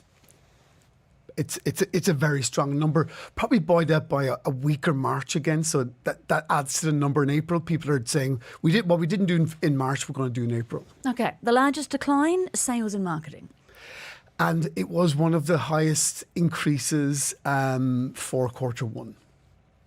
So did we as a market over hire a little bit, or did we just do our hiring or predominantly our hiring for sales and marketing quarter 1 and then level out in the first month of quarter 2? So these are Gulf numbers that we are discussing. Mm-hmm. Give me an idea of what we have seen just in the UAE. In the UAE, I would say if we're flat on the overall, I think for the first time in maybe 3 or 4 quarters, that's probably a little bit more leveraged as a number by Saudi's activity than the UAE's activity. I'd say we might have seen a slight drop, very slight drop in the UAE, maybe 1-2%. Again, we didn't break down that number because the size of the data pool again. But maybe a slight drop in UAE, and Saudi had a strong April, as it did a strong quarter 1 as well. Okay, so these numbers, we are talking about job creation. We are talking about positions that are being filled. Yeah. They're not net, are they? Because you're not counting anyone who's been made redundant in all of this. Yeah, and sorry, it's not placed candidates. It's jobs created. Whether they get placed or not is again a slightly different matter. Yeah. Okay, so what are you seeing in that? Anecdotally, if we move away from the actual numbers, the conversations that you're having within your team and within clients, are the jobs that are already open with you being filled? Are offer letters going out? Are offer letters being accepted? What does it look like on the ground? So, thankfully for us, the kind of ratio of job to fill is still pretty much the same as it was previously. I think if we were taking the overall number of jobs created, and if we had access to the total number of jobs that were being made redundant or where people were being let go from their jobs, it would be a very, very different set of numbers. I have to, to be fair with that. So what that number looks like, it's really difficult to say. There's a number of sectors that we're not involved in that are heavily impacted by the current crisis. Yeah, I mean, these are Cooper Fitch's numbers from their business. They're not any sort of national employment index. No. One of the things that you say in here that I also find really interesting is you say we are seeing slower approvals. What does the timeline look like at the moment compared to what it normally would? So the amount of approvals are probably around the same. The timeline lag. So we're getting a lot of stop-start multiple times in a process. Normal time to fill or time to hire timelines are about 8 or 9 weeks in the UE. We're higher, I would say. Because we haven't entered in that full period yet, the feeling is that could be longer by a couple of weeks or maybe even longer by up to 3 or 4 weeks, up to a month, to actually get a person placed and hired. Well, we have to leave it there this morning, unfortunately. Speaking of timelines, ours is up. Trevor Murphy is the founder and CEO of Cooper Fitch. Thank you very much for coming in and sharing what you're seeing in your numbers with us. Yeah, thanks, Brandy. Good morning, I'm Serena Kelly. The UAE has denied reports claiming Israeli Prime Minister Benjamin Netanyahu visited the country or that an Israeli military delegation had been received in the Emirates. US President Donald Trump has met with President Xi Jinping in Beijing, and Man City keep the pace on Arsenal in the race for the Premier League title. Keep listening to DubaiEye 103.8 for updates, or for more on these stories, download the ARN News Centre app. This is the Business Breakfast on DubaiEye 103.8. Office presence from eAnd. Smart business landline solutions for just 125 dirhams per month. Al-Amin take the safety and the security of our community seriously and are keen to help you address any concerns you may have to ensure the prosperity and the development of this country we all call our home. This around-the-clock 7 days a week service, which is quick to offer solutions to any concerns you may have, is there for you to ensure a safer community for you and your family, but all calls will be treated in total confidentiality. To be a part of the solution and contact Al-Amin Services via our toll-free number 800 4444. Al-Amin Services, community solidarity, sustainable security. Imagine a school where tradition meets tomorrow, where 450 years of British excellence ignite the ambitions of a new generation. Rugby School Dubai opens this August 2026 in Nad Al Sheba, bringing the renowned whole-person, whole-point philosophy to the UAE. With exceptional faculty, outstanding facilities, and an education shaped for leaders of the future, this is where character and intellect grow together. Admissions are now open from FS1 to Year 13. Visit rugbyschooldubai.ae to apply today. Open a RackBank business account in 48 hours and get up to 2% per annum interest, unlimited cash back on foreign exchange transactions, and free domestic transfers. Apply now at quickapply.rackbank.ae. Ever wondered why PolicyBazaar.ae gives you free car washes along with car insurance? So that your beloved car stays bedazzling too. Guaranteed lowest car insurance prices along with free car washes only on PolicyBazaar.ae. Set the agenda for your day. Across Asia, manufacturers are warning of shortages and soaring prices for just your everyday packaging products. The reason is, of course, that sharp disruption to supplies of naphtha. Now, that's a petroleum product that's shipped largely through the Strait of Hormuz, and it's used to make plastics and also specialty chemicals. And prices of that specific product have doubled since the conflict began. Professor Stuart Walsh is resources engineer at Monash University. Plastics are heavily used in construction, they're heavily used in automobiles, but the places which I think most acutely going to feel these shortages are in things like food packaging, for example, and textiles as well. Join the conversation on DubaiEye 103.8 weekdays from 10 a.m. Hello, this is Wolfie from Wolfie's Bike Shop. Together with our friends from Skoda, Ali & Sons, we bring you an amazing opportunity to win a trip to the Tour de France and witness the most famous Alpe d'Huez climb in the French Alps. Come and shop at Wolfie's, in-store or online. And if you test drive a Skoda, you double your chances to win. Good luck and see you soon. T's and C's apply. Unlock the smile of your dreams with the American Hospital Dental Institute. Our team of American and Western board practitioners offers aesthetic procedures, implants, Invisalign treatment, and more. And little ones can discover top quality preventative and pediatric dental care. Get everything from routine checkups to advanced treatments. Visit our branches in Dubai Media City, Nad Al Shiba, or Oud Metha. For bookings, visit ahdubai.com or call 800-24392. The American Hospital Dental Institute, bringing smiles to life. Artificial intelligence. Everyone's talking about it. The UAE is deploying it. Faster decisions. A nation that responds in real time. And Presight is driving the change. With 23 AI systems across 13 UAE government entities, 2 million automated decisions a day, the UAE will be 50% agentic in 2 years. We are delivering it. Presight. Intelligence. Applied. Download the ARN News Center app and stay up to date wherever you go. Available for free in the App Store and Google Play. This is the Business Breakfast on DubaiEye 103.8. Sponsored by RackBank. With a RackBank business account, get up to 2% interest per annum, unlimited cash back on Forex transactions, and free domestic transfers. Apply now at quickapply.rackbank.ae. This is the Business Breakfast. It's a Thursday morning. And thanks very much indeed to all of you for your messages this morning. Loads of people chirping in about all things parking, all things wallets, top-ups and more. Huge thanks to Lars, to Abdul Salam, to Syed.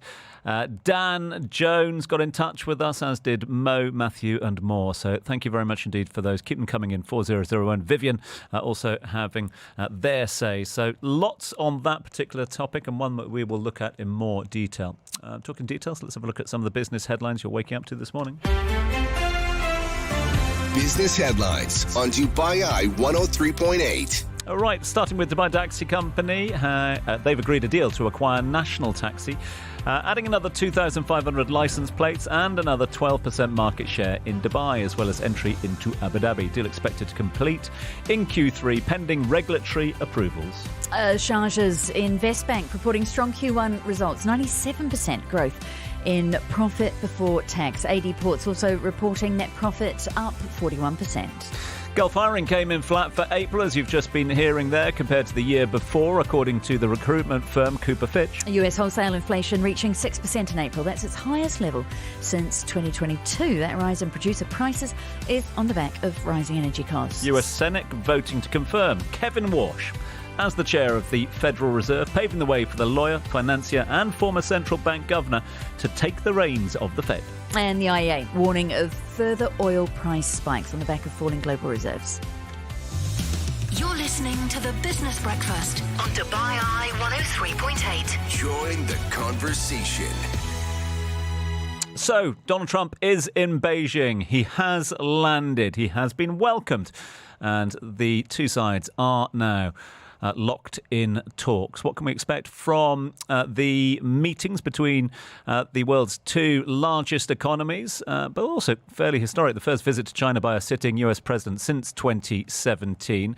We'll get the thoughts from China shortly, but what impact is it having on the markets? A question we put to Dan Richards of Emirates MBD. It's not an especially slow day for data releases today. So we've got UK GDP and we've got US retail sales due today, amongst other things. But it's probably the politics that are going to be most in focus for markets, and specifically President Donald Trump's trip to China. Discussions between President Trump and Chinese President Xi Jinping have started a short while ago in Beijing this morning, and markets are taking the news so far pretty positively, with most Asian indices rising following a robust gain for the US tech-heavy Nasdaq yesterday. The US delegation to China includes executives from a number of top tech firms, including Nvidia's Jensen Huang and Tesla's Elon Musk. And the hope is that there will be a degree of pragmatic deal-making during the visit as relations between the two great powers continue to stabilise. Trump has said that he'll be asking Xi to open up China, and AI and rare earths are also expected to feature. Well, Trump has also said that they'll have a long talk on Iran.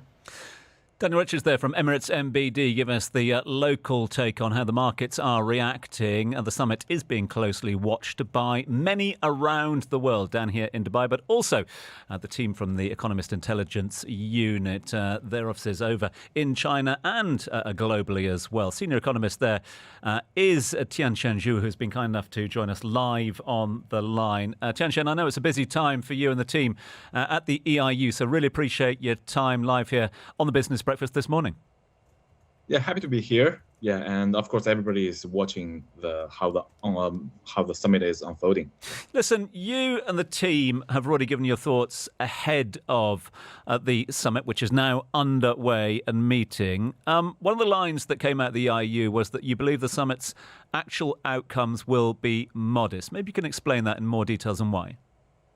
Yeah, I think I would say mostly the summit will be providing a platform or occasion for the two sides to, let's say, to manage their ties. Yeah, so that means their engagement is would be quite important. Yeah, so why I'm saying the actual outcome will be quite limited is regarding the substantive outcomes. Yeah, so of course we can still expect something what we call a 3B, which is beans, beef, and Boeing. Yeah, so there will be more or less a deal to be signed during the summit. Yeah, and this will of course make Trump quite happy. Yeah, and the US will also probably make some concessions in exchange. Yeah, so actually for both sides to be happy.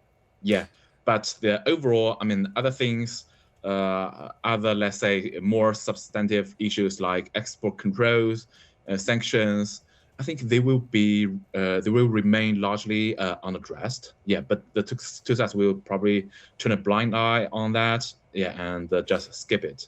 What about the 3Bs that you've just mentioned there? That seems to be one of the phrases that is trending this morning. Beans, beef and Boeing when it comes to the T for trade. What sort of numbers are we actually talking about with the 3Bs? Yeah, so let me just give you a brief idea. So we are expecting that there's a possibility that China will uphold its commitment to buying 25 million tons of soybeans per year. Yeah, and the beef. Yeah, so after the last year's trade war, China was buying very low levels of beef from the United States. Yeah, and the US definitely hope for rebound. Yeah, so we of course would expect that China will increase its purchase of US beef as well. And lastly, regarding Boeing, I mean, I think much over the 2010s, China was buying around 100 to 200 Boeing airplanes, US airplanes per year. Yeah, and that number has dropped by quite a lot during the trade wars, during Trump 1.0, during Biden. Yeah, and so what we heard that there could be a big Boeing deal, yeah, which could involve China to buy, let's say, more than 100 airplanes per year. Yeah.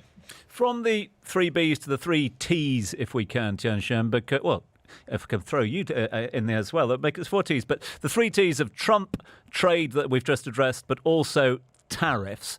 Now, we know that the tariff situation is one that has been spiky recently. It seems to be steady at the moment. China obviously wants them lower.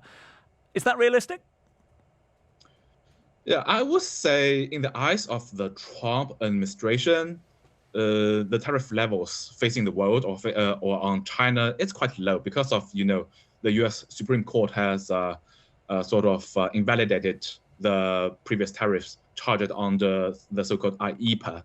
Yeah, and so I would say that the Trump administration will have an incentive to rebuild the tariff wall. Yeah, so that's why we are seeing that it is launching a new trade investigation 301 or 232.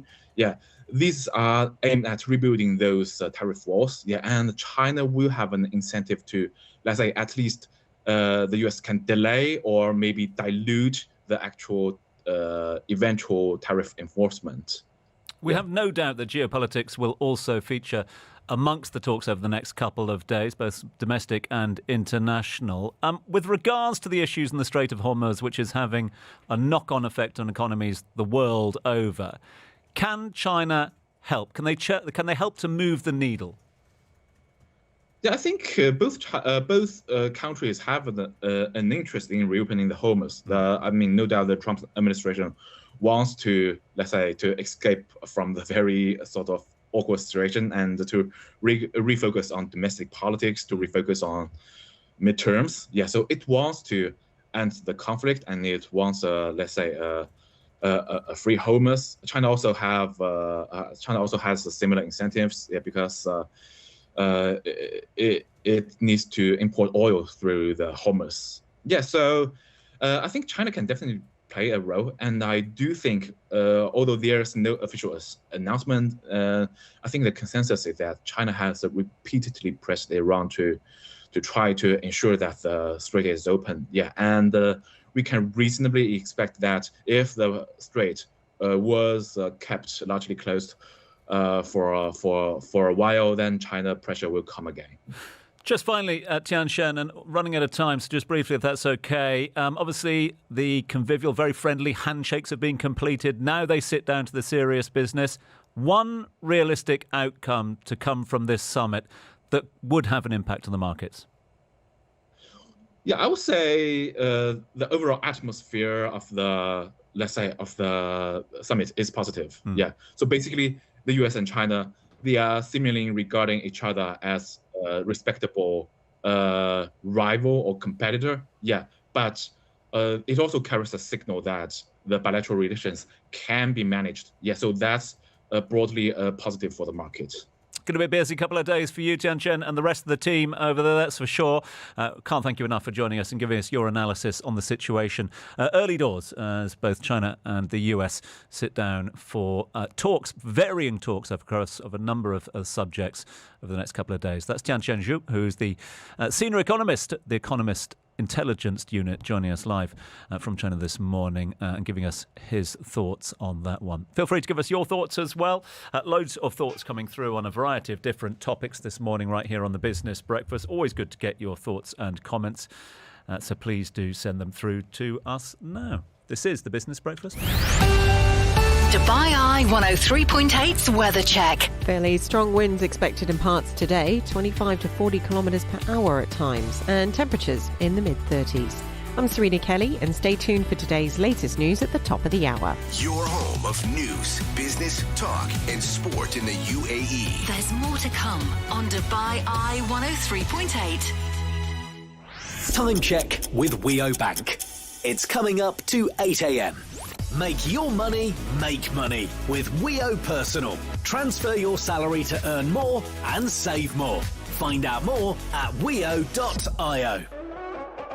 Dreaming of a luxury car, gold or cash? Send money through the Al Ansari Exchange app and get a chance to win a Jator dashing car, weekly gold coins and daily 1,000 dirhams. Valid until June 14th. Conditions apply. Download the Al Ansari Exchange app today. Want to manage your gratuity cash flow and enhance employee benefits? Invest gratuity with GAF Benefits, the UAE's leading end-of-service benefits provider. Find out more at gafbenefits.com. More approved. CMA regulated. Investments carry risk.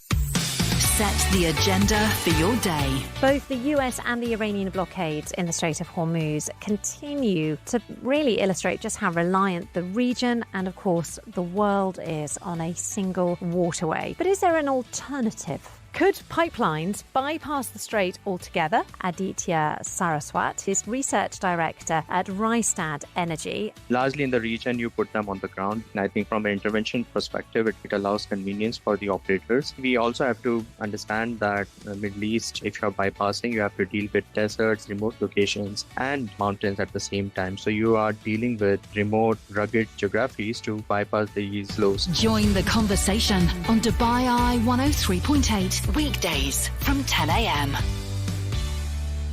Your business doesn't stop when you leave your office because opportunities can happen anywhere. In a meeting, on the road, even between appointments. That's why there's Office Presence from eAnd, a smart business landline solution with a landline on the go, flexi minutes and domain name. So, wherever your business happens, you're always ready to answer. Get Office Presence from eAnd at 125 dirhams per month. To learn more, visit eand.ae/office presence. T's and C's apply. eAnd. Go for more.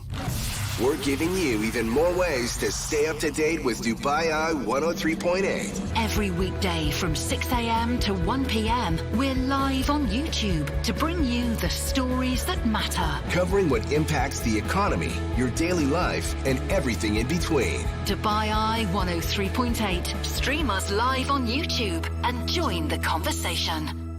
Imagine a school where tradition meets tomorrow, where 450 years of British excellence ignite the ambitions of a new generation. Rugby School Dubai opens this August 2026 in Nad Al Sheba, bringing the renowned whole-person, whole-point philosophy to the UAE.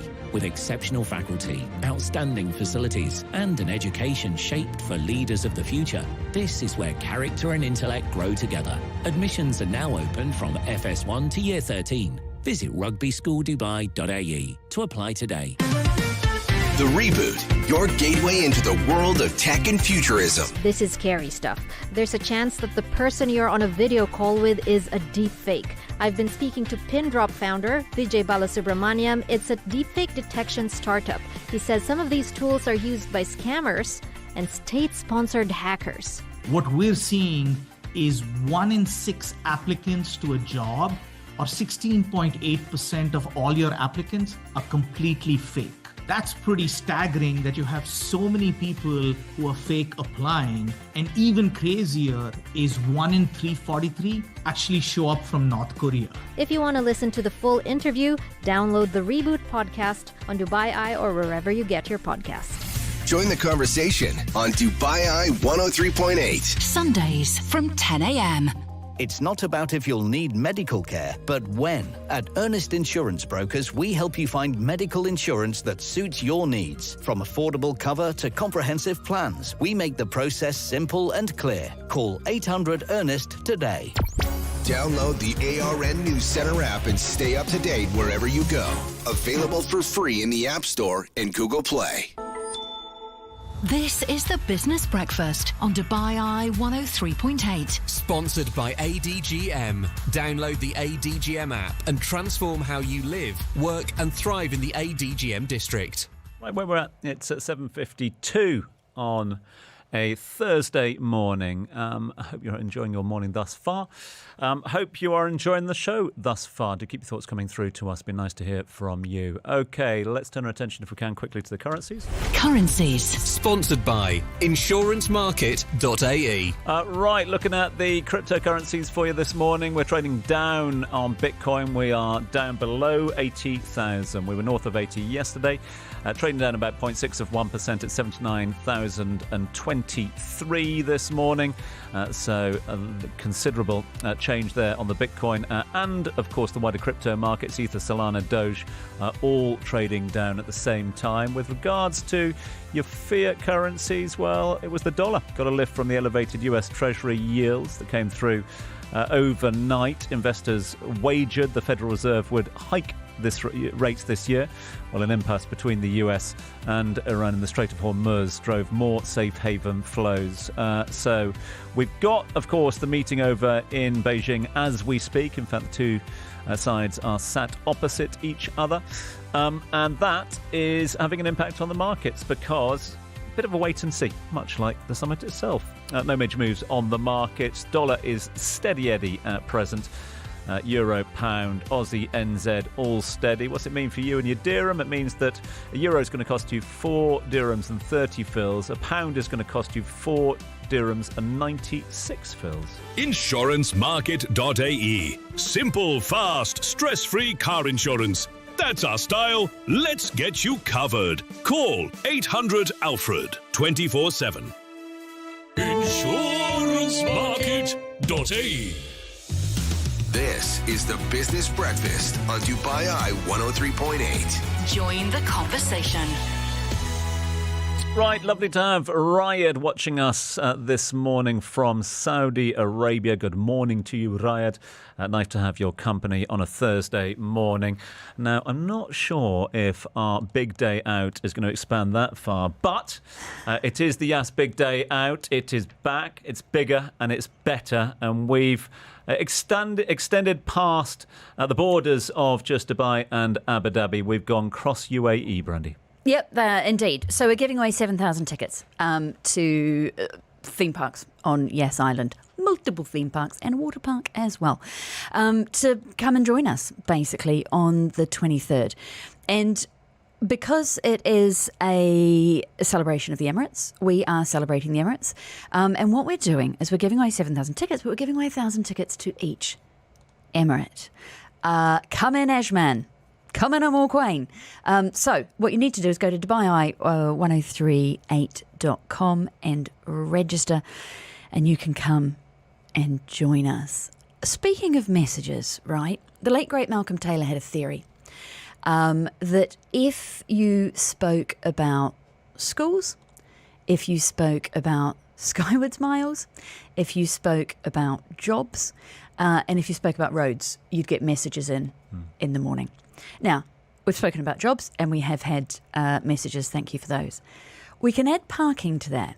And I have just seen, and in fact, I'm not going to link this to Malcolm. He would have not appreciated the link in the slightest.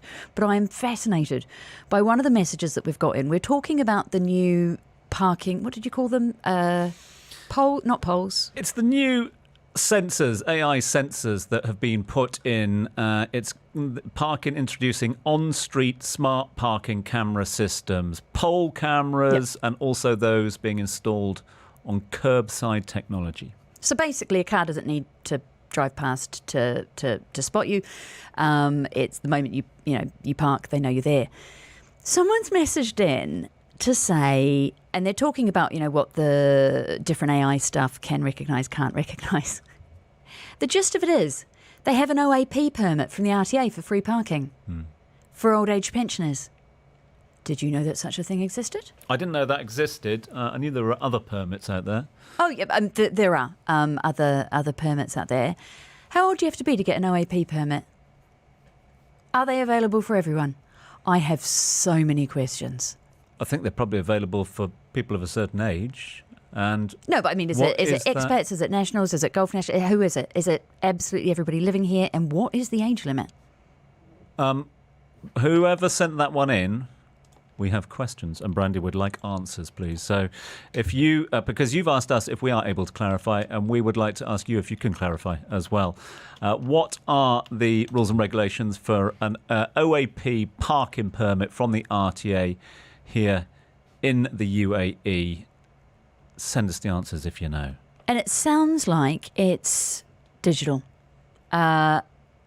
Absolutely fascinating. I've seen more reserved parking spaces because we know you have the parking spaces reserved for people of determination.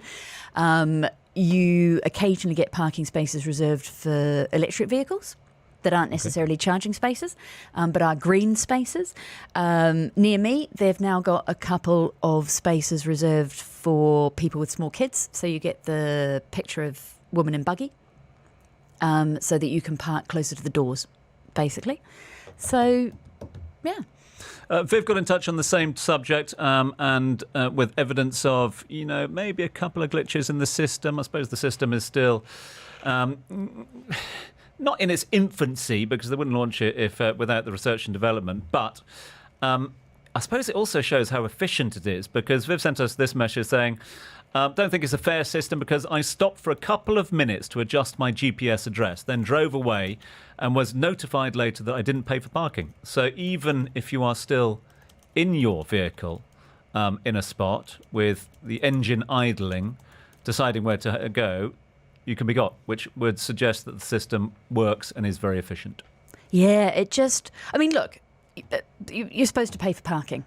The fact that we are slightly sad about the fact that there are less loopholes than there used to be, I don't think speaks volumes to our good character. Yeah, but if you've gone into a parking space, say you've gone into a parking space, you haven't downloaded the parking app already.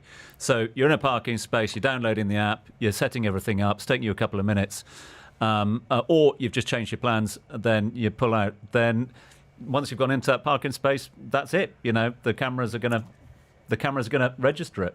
So there's one of Tom's bugbears, and we're all allowed to have a few, is the number of wallets, payment systems and everything else and getting your head around it. I pulled out of somewhere the other day that for the first time said, or that I'd noticed, it was yesterday, I was at the DIFC, day before yesterday, and it said it'll come automatically off your SALIC. So the payment kiosks just inside the DIFC downstairs were gone, and I presume it's taken it off my SALIC, rather than me having to, pay at the little kiosk. I would love it if everything just automatically got charged, but A, it would be a nightmare to try and keep an eye on, and B, it wouldn't be good for shareholders of parking, because if it was all automatic charging, in theory, no one would ever get a fine, and there's quite a bit of revenue generated by fines and parking, and all the others now that, because everyone seems to be in the parking game. Yeah. Do generate revenue from fines, don't they? From enforcement notices, to give them their official name.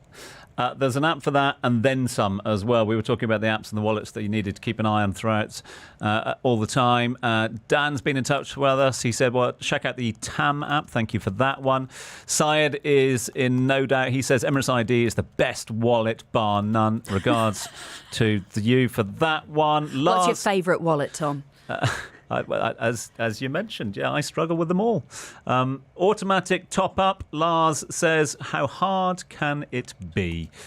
So keep yours going in 4001. And Lloyd, thank you. This is details coming through. So for the OAP system, we've got a couple of people getting involved. Thank you very much indeed for whoever sent it. It's for Emiratis over 60. Thank you for that. And Lloyd has sent us through the senior parking permits rules and regulations. I will download that and have a quick look at it very shortly. Meantime, though, it is past 8 o'clock. Need a little inspiration? See what we're talking about. From trending stories to behind-the-scenes moments, it's just one way we make your day smoother. Follow DubaiEye 103.8 on social media and join the conversation. This is the Business Breakfast with Brandy Scott and Tom Urquhart on your home of news, business, talk and sport in the UAE. DubaiEye 103.8. You're halfway through the show this morning. Hope you're enjoying the Business Breakfast. Brandy and Tom with you through till 10. Serena Kelly from the ARN News team joining us with the latest headlines very shortly. But talking of headlines, these are just a couple of the top stories we're covering. Right, we've got Dubai Taxi acquiring National Taxi. Gulf hiring coming in flat for April. That's according to Cooper Fitch. The IEA and the IMF giving some new energy price warnings, and US wholesale inflation coming in at 6%. Right, coming up, Eid is just around the corner and UAE residents are ready to travel. Staycay, vacay, what's it going to be? We'll find out where everyone is going and whether there are still seats left. Speaking of seats, Dubai Taxi Company agreeing to buy National Taxi. Consolidation in the sector. We're going to speak to the DTC Group CEO. Before that, let's get over to the news desk if we can. Serena Kelly's waiting patiently. Headlines. From the ARN News Centre. Now, the stories as they happen. This is DubaiEye 103.8 News. Good morning, I'm Serena Kelly. The UAE has denied reports claiming Israeli Prime Minister Benjamin Netanyahu visited the country or that an Israeli military delegation had been received in the UAE. In a statement, the Ministry of Foreign Affairs said its ties with Israel are conducted openly under the Abraham Accords. The ministry added any claims regarding undisclosed visits or unofficial arrangements are unfounded unless formally announced by UAE authorities, and called on media outlets to avoid publishing unverified information. US President Donald Trump has met with President Xi Jinping as he begins his state visit to China. It's expected that the US leader will ask for China's help to resolve the war with Iran, which he launched with Israel in late February. On Wednesday, a Chinese supertanker carrying 2 million barrels of Iraqi crude sailed through the Strait of Hormuz, that's according to ship tracking data. Meanwhile, speaking to press, US Vice President J.D. Vance says he believes progress is being made in negotiations with Iran. Meanwhile, the US Senate has approved Kevin Walsh as chair of the Federal Reserve. It puts the 56-year-old lawyer and financier at the helm as the US central bank faces issues of intensifying inflation. And as artificial intelligence continues to shape everyday life across the UAE, Al Yusuf Group has launched LG's new flagship AI home showroom on Sheikh Zayed Road in Dubai. Speaking to ARN News, Yusuf Ahmed Al Yusuf, Chief Operating Officer for Al Yusuf Group, said the showroom gives visitors a glimpse into how connected AI-powered living is becoming part of everyday homes. It represents Al Yusuf's continued investment in innovation and our partnership with LG to deliver advanced consumer technology. And so we've created a flagship destination where people can experience the future of AI-powered living firsthand here in the UAE, a market that loves the adoption of AI tools to improve living. For more on these stories, download the ARN News Centre app. DubaiEye 103.8 Sports. Sponsored by insurancemarket.ae. Man City boosted their Premier League title hopes with a 3-0 victory against Crystal Palace. City are 2 points behind leaders Arsenal with 2 games left to play. And Japan Rugby Union head coach Eddie Jones has been handed a 6-week ban and fined for verbally abusing officials during an under-23s tour of Australia last month. The former England boss has accepted the disciplinary action and apologised for his inappropriate comments. He'll miss 4 matches, the last of them Japan's Nations Championship opener against Italy in Tokyo on July 4th. That's your latest in sports. For more, check out the ARN News Centre website. Yo, it's Alfred, you see? InsuranceMarket.ae. Car, health, home life, travels and business too. 20,000 reviews, we got the crew. Claims, commitment, we're by your side. 800 Alfred will be your guide. InsuranceMarket.ae.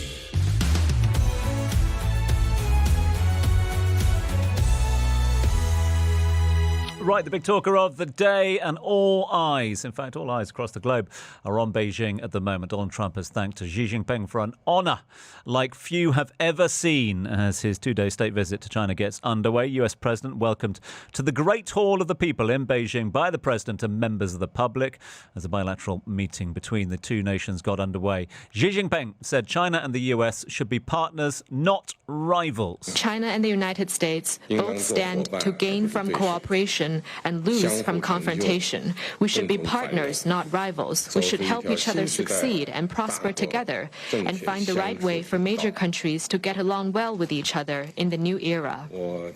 Right, we're all monitoring the live updates, as are the ARN News Centre. Serena Kelly has got all the latest from the meeting that has generated so much interest. Well, the President Trump has been received by Chinese President Xi Jinping in Beijing, the first visit to China by a US president since 2017. Now, the president was welcomed at Beijing's Great Hall of the People. This is where the talks are scheduled to take place today.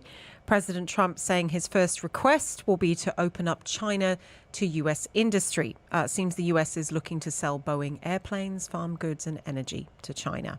Other areas of discussion: maintaining the trade truce that was agreed last October, means to support mutual trade, investment and dialogue on AI issues. And China will reportedly look for the US to ease curbs on exports of chip-making equipment and advanced semiconductors. Aside from the matters on trade, President Trump is expected to look to China to encourage Tehran to make a deal with regards to the war that's currently taking place. During his trip, President Trump will tour the UNESCO heritage site, Temple of Heaven, and attend a state banquet later today. President Trump, he's not alone. He's joined by a group of CEOs: Elon Musk, Tim Cook, CEO of Apple, and Nvidia CEO Jensen Huang. It's being reported that President Xi Jinping has a reciprocal visit to the US, tentatively planned for later this year, which would be his first visit to the United States since Trump retook office in 2025. But that's the latest that we have at the moment with regards to what's currently happening. But we will be staying across the situation for you as it develops throughout the day. I want more photos. There are photos, but I just want more photos. I have an insatiable appetite for photos of this. I like the pomp. And I suspect that so does the President of the United States. Yeah, I think he certainly enjoyed the welcome, doesn't he? He's been speaking already about the warm welcome. You noted the change, the very diplomatic change in outfit as well, because he got off the plane in a blue tie, but he met the President in a red tie. So that was obviously in the hand luggage. These things, who sits where, how long, all of it, what colour your flowers are, all of it is planned, like minuscule planning. Not the only big meeting as well. Obviously, we've got this one going on for the next couple of days, but tomorrow we understand that Narendra Modi will be in country as well. I know we haven't got any details on this one. We're unlikely to get details on the sort of finer details and movements, but I suppose that's one that the Aero News team will be definitely, watching yeah. for It's his first stop is the UAE before he heads on to parts of Europe.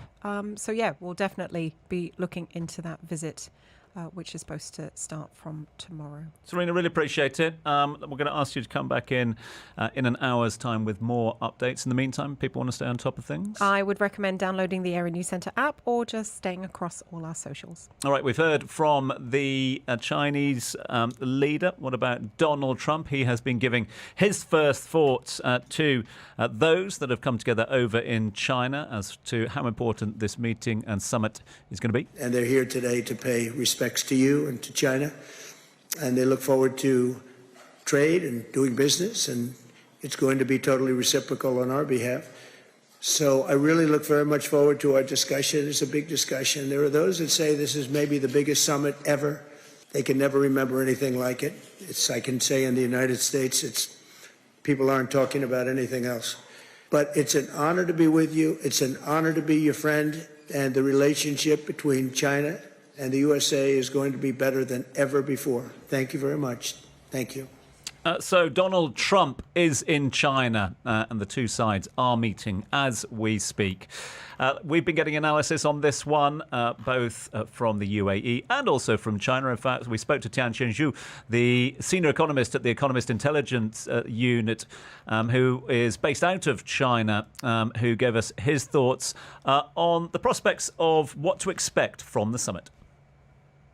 Why I'm saying the actual outcome will be quite limited is regarding the substantive outcomes. Of course, we can still expect something, what we call a 3B, which is beans, beef, and Boeing. Yeah, so there will be more or less a deal to be signed during the summit, and this will, of course, make Trump quite happy. Yeah, and the US will also probably make some concessions in exchange, actually for both sides to be happy. But the overall other things, let's say, more substantive issues like export controls, sanctions, I think they will remain largely unaddressed. Yeah, but the two sides will probably turn a blind eye on that. Yeah, and just skip it. Yeah, that's Tianjin from The Economist Intelligence in the EIU over in China. But we've been taking a little bit of a closer to home look as well with the team from Emirates MBD. Yeah, we have indeed. Economist on call for us this morning is Dan Richards. What's he listening for? It's not an especially slow day for data releases today. So we've got UK GDP and we've got US retail sales due today, amongst other things. But it's probably the politics that are going to be most in focus for markets, and specifically President Donald Trump's trip to China. Discussions between President Trump and Chinese President Xi Jinping have started a short while ago in Beijing this morning, and markets have taken the news so far pretty positively, with most Asian indices rising following a robust gain for the US tech-heavy Nasdaq yesterday. The US delegation to China includes executives from a number of top tech firms, including Nvidia's Jensen Huang and Tesla's Elon Musk. And the hope is that there will be a degree of pragmatic deal-making during the visit as relations between the two great powers continue to stabilise. Trump has said that he'll be asking Xi to open up China, and AI and rare earths are also expected to feature. Well, Trump has also said that they'll have a long talk on Iran. Okay, so I've gone down a rabbit hole to see what they're going to be eating. Okay.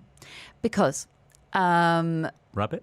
We know that the US president favours a McDonald's. I've just been trying to look at the McDonald's China menu to see if, because you know how McDonald's menus vary around the world, right? Mm-hmm. To see if there's anything particularly Chinese on the burger menu.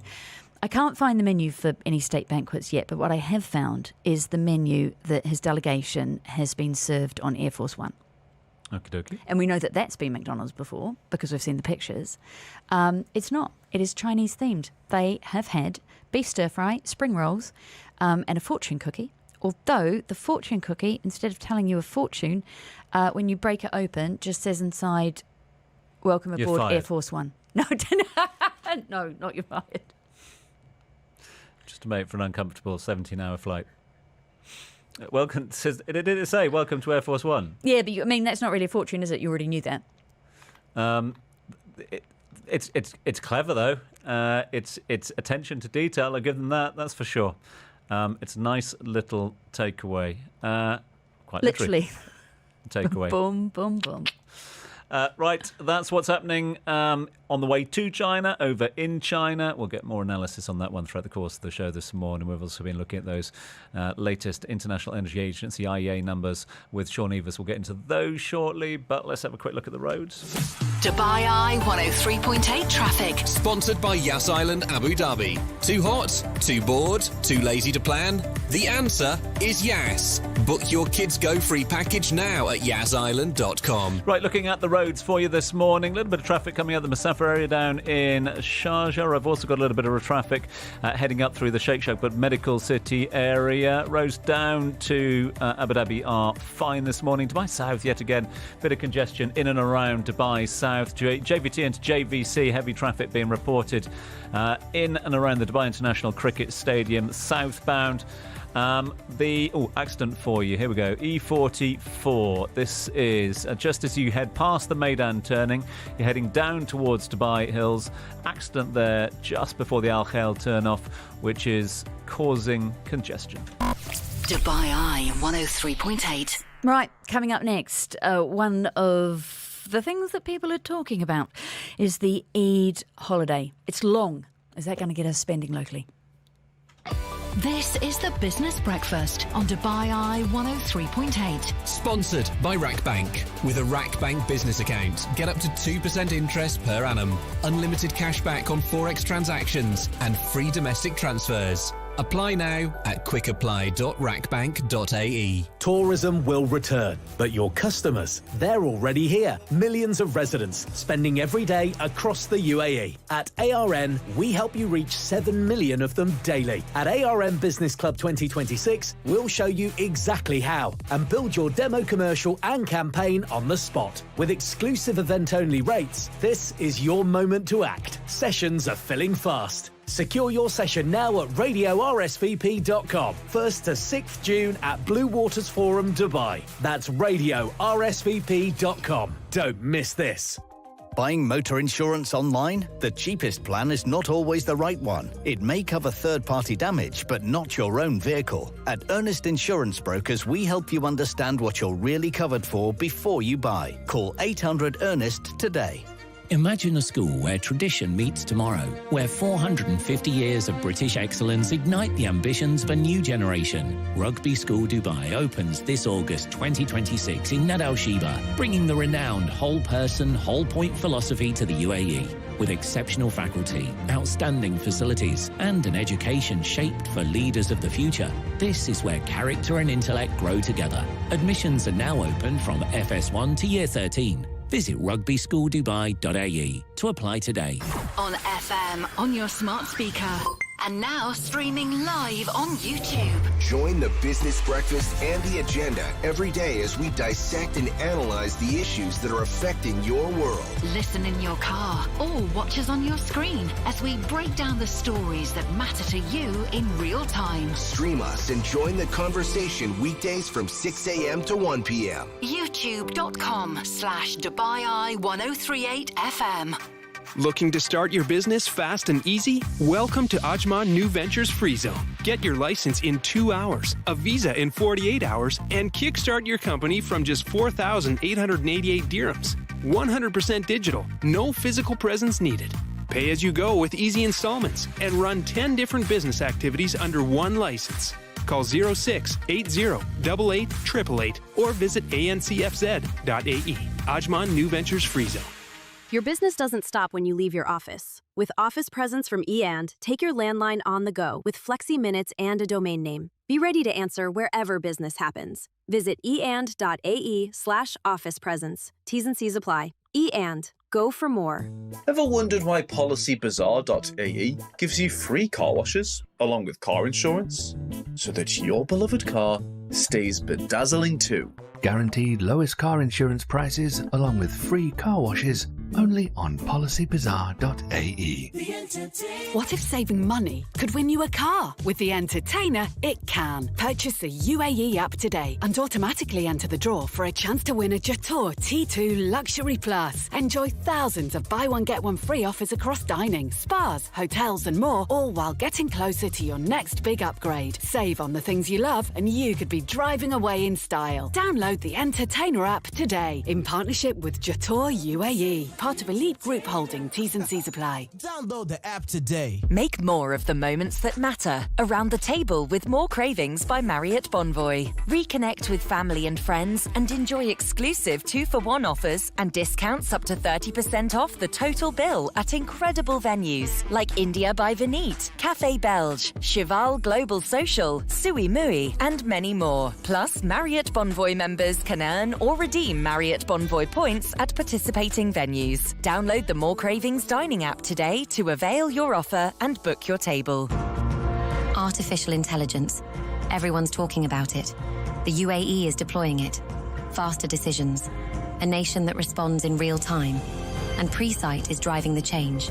With 23 AI systems across 13 UAE government entities, 2 million automated decisions a day, the UAE will be 50% agentic in 2 years. We are delivering it. Presight. Intelligence applied. Download the ARN News Center app and stay up to date wherever you go. Available for free in the App Store and Google Play. This is the Business Breakfast on DubaiEye 103.8. Sponsored by JAFSA. Designed for manufacturers and traders targeting global markets. Visit jafsa.ae. This is the Business Breakfast on a Thursday morning. We are looking at the markets at 8:21 in the morning. The markets on DubaiEye 103.8. All right, if I look at mixed markets in Asia this morning, everyone's just listening and waiting to see what they have for lunch. No, they're waiting to see what comes out of the Trump-Xi meeting. It's almost like you need to have a little acronym for the two of them together. T. If they were like a Taylor Swift, Tom Hiddleston thing, remember? Or like the Kanye? Yeah. It is T. T for Trump and G. Or tree. Or shrimp, which works slightly less Pronunciations well. difficult, aren't they, with the spellings? But there we go. Right, so that's going on. Trump's in China, a load of AI and tech luminaries, particularly are in China. We are watching beans, beef and Boeing for deals, the three Bs. Shanghai actually down by about 1% this morning. The Nikkei is flat, so is Australia.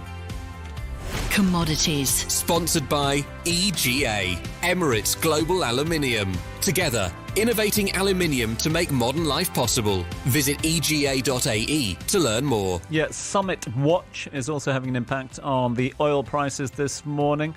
Oil prices hovering around that 102 to 105 a barrel mark. Supply fears stemming from the continued closure of the Strait of Hormuz, or effective closure, if you like.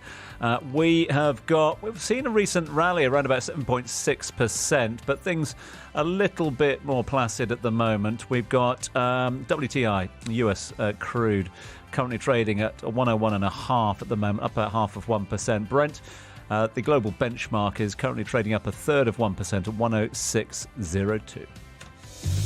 You're listening to The Business Breakfast on Dubai Eye 103.8. Join the conversation.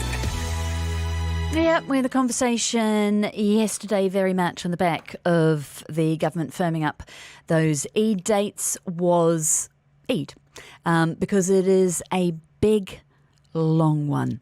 That whole week for the public sector. Very interested to hear from people what their companies are doing to dovetail with that. But what does that mean for bookings? We know there have been a lot of staycation deals where they hold into a longer holiday period. It's also long enough to go away. Emily Jenkins is Head of Product and Digital Solutions for DW Travel. Morning, Emily. Good morning, Brandy. How are you? I'm very well, thank you. The woman that we turn to for travel insight. Let's start locally. What visibility have you got into what bookings already look like for that Eid week? Sure. So I might actually just start with about 10 days ago, we ran a poll with across our customers asking what their plans were for Eid. And we generally are a last minute market here, but I have to say we were quite surprised by some of the statistics that were showing that only about 19% of our customers had confirmed a trip for Eid already. We had 30% saying they were going to skip travel altogether. We had 16% opting for a staycation, and that left the remaining 40% saying they were still browsing for options. So I think what we're really seeing at the moment in the last 2 days since the holiday was announced, a big influx of people now pushing forward and making those bookings. So we've definitely seen that staycation number rise quickly. But I would say we've still probably in the last 2 days, 75% of the queries have been for overseas travel. That's really interesting. What's your theory on that? Because there's so much press on higher flight prices at the moment. Yeah, so again, I'll be interested to see in the next, today and tomorrow, how many of those convert into people booking those trips, because I think, as I said, a lot of people were talking about browsing options. I think what's really interesting at the moment, and you and I have this conversation most years about Eid break, school holidays, and that classic supply demand situation. And there's always a lot of pressure put on those that Eid week. I think because it's a longer break, we've definitely seen people maximising in taking the entire week, but we are seeing a lot of people doing a 3 to 4 night stay. And because you have a whole week, it's giving a little bit of flexibility around what day they depart and what day they come back, which obviously opens up more options. In terms of the pricing piece, I think we're just having to really manage expectations with clients that the price point is not necessarily going to match what they saw last year or even earlier this year. Obviously, we have the fuel cost, which is impacting airlines, but really, it's also those reduced flight frequencies coupled with the high demand that is really having an impact. Is there any percentage that you can put on what people could be facing for outbound Eid flights compared to other holidays? So I think, on average, we're seeing that flight prices are up about 7 to 10%. But then, when you look at that across the different flight routes, if it's somewhere incredibly popular, then you can see that that's going to be a much higher increase from there. In terms of the actual holiday price, though, we are seeing the cost of the airfare being slightly offset by costs in destination for some of our more usual popular destinations, like the Maldives, for example. They've obviously had a lot less traffic coming in from the GCC over the last few months. So there are many hotels there that are offering much better rates for the hotel. So we're seeing that is offsetting a bit of the flight cost as well. So when people are inquiring to go overseas, where are they looking? So the longer trips, interestingly, we've seen South Africa, Scotland has been trending, which is unusual for us. Normally it's London, Paris, Thailand. Those shorter 3 to 4 nights, we're seeing Sri Lanka, Maldives, Baku. I do think what is really driving a lot of that decision making, though, as well, is because people are leaving it more last minute. We have, obviously, there's the challenge with visa requirements for many nationalities. That's kind of doubled down at the moment too, because there are many embassies that are not up and running with full services. They're running limited operations in terms of appointments and visa issuance. Okay, if we look at the staycation market, we've been very spoilt over the last couple of months. One of the, I want to say silver linings, it's not a silver lining for the hospitality industry at all. But for those of us taking a couple of days in a hotel, we've seen lower prices possibly than we ever have living here. Do those deals extend into that busy holiday period? There's definitely great deals still to be had for the Eid week. Again, as I said, because it's a longer period, people, if you're taking the Tuesday, Wednesday, Thursday, for example, rather than the weekend, there are still some great deals out there. There are very much certain properties that are very popular or areas. So we're seeing Ras Al Khaimah, for example, the all-inclusive offers are selling very well. And the properties that have water parks or, facilities like the Grand Hyatt, Atlantis, the Western Minas Siahi, they have been very popular. But there are still, we're seeing some great deals out there. I mean, I was looking this morning, in Ajman, you can get a hotel at the Fairmont there for about 750 dirhams for the night, half board. So there's still, opportunity out there for people to book.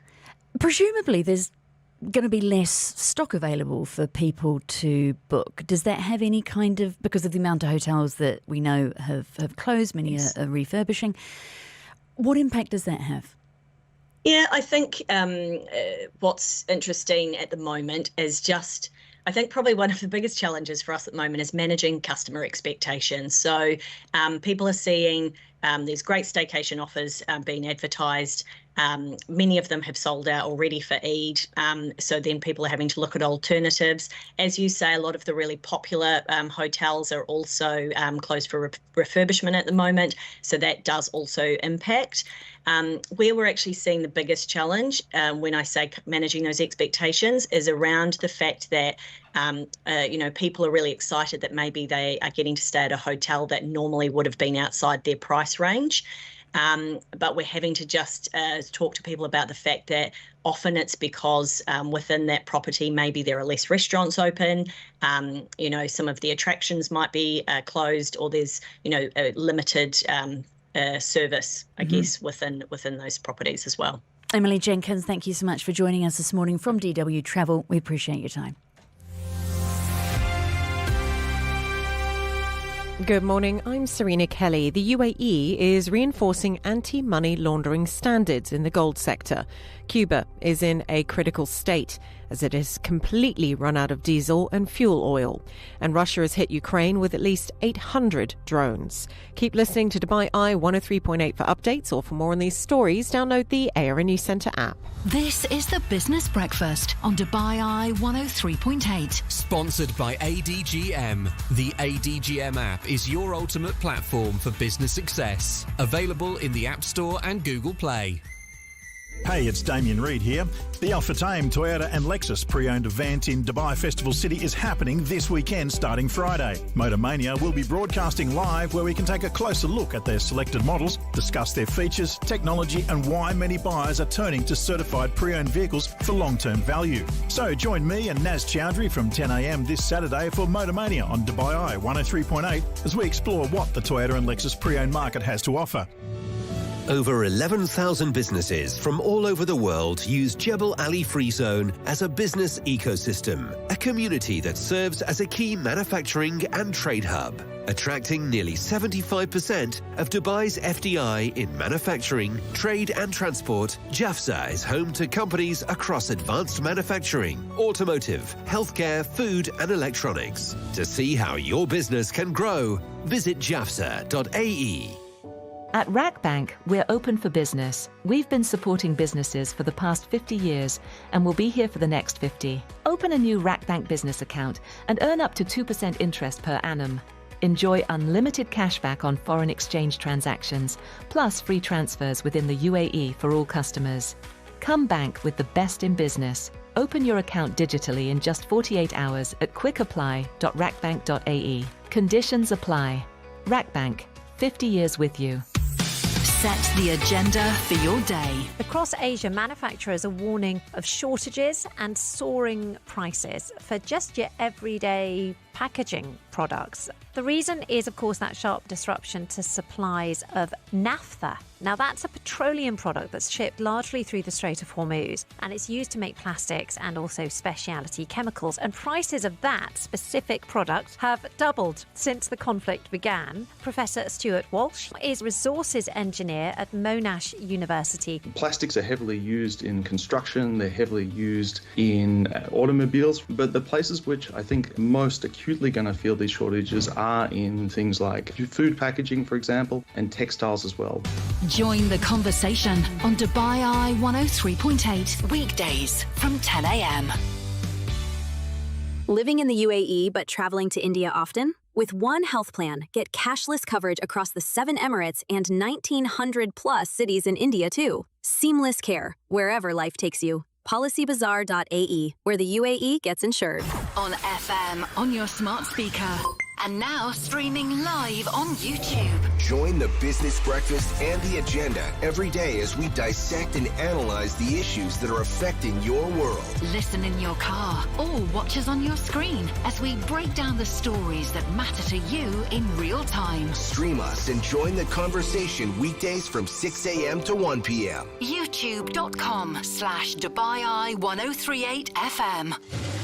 For 100 years, Chevrolet has driven this region forward. And today, we celebrate it with something just as powerful. Limited time offers on select Chevrolet models. From the legendary Tahoe to the powerful Silverado and the smart Captiva PHEV. Unlock the deal of a century together with Chevrolet. Book your test drive today at ChevroletArabia.com or visit your nearest Chevrolet showroom. T's and C's apply. Chevrolet. Together, let's drive.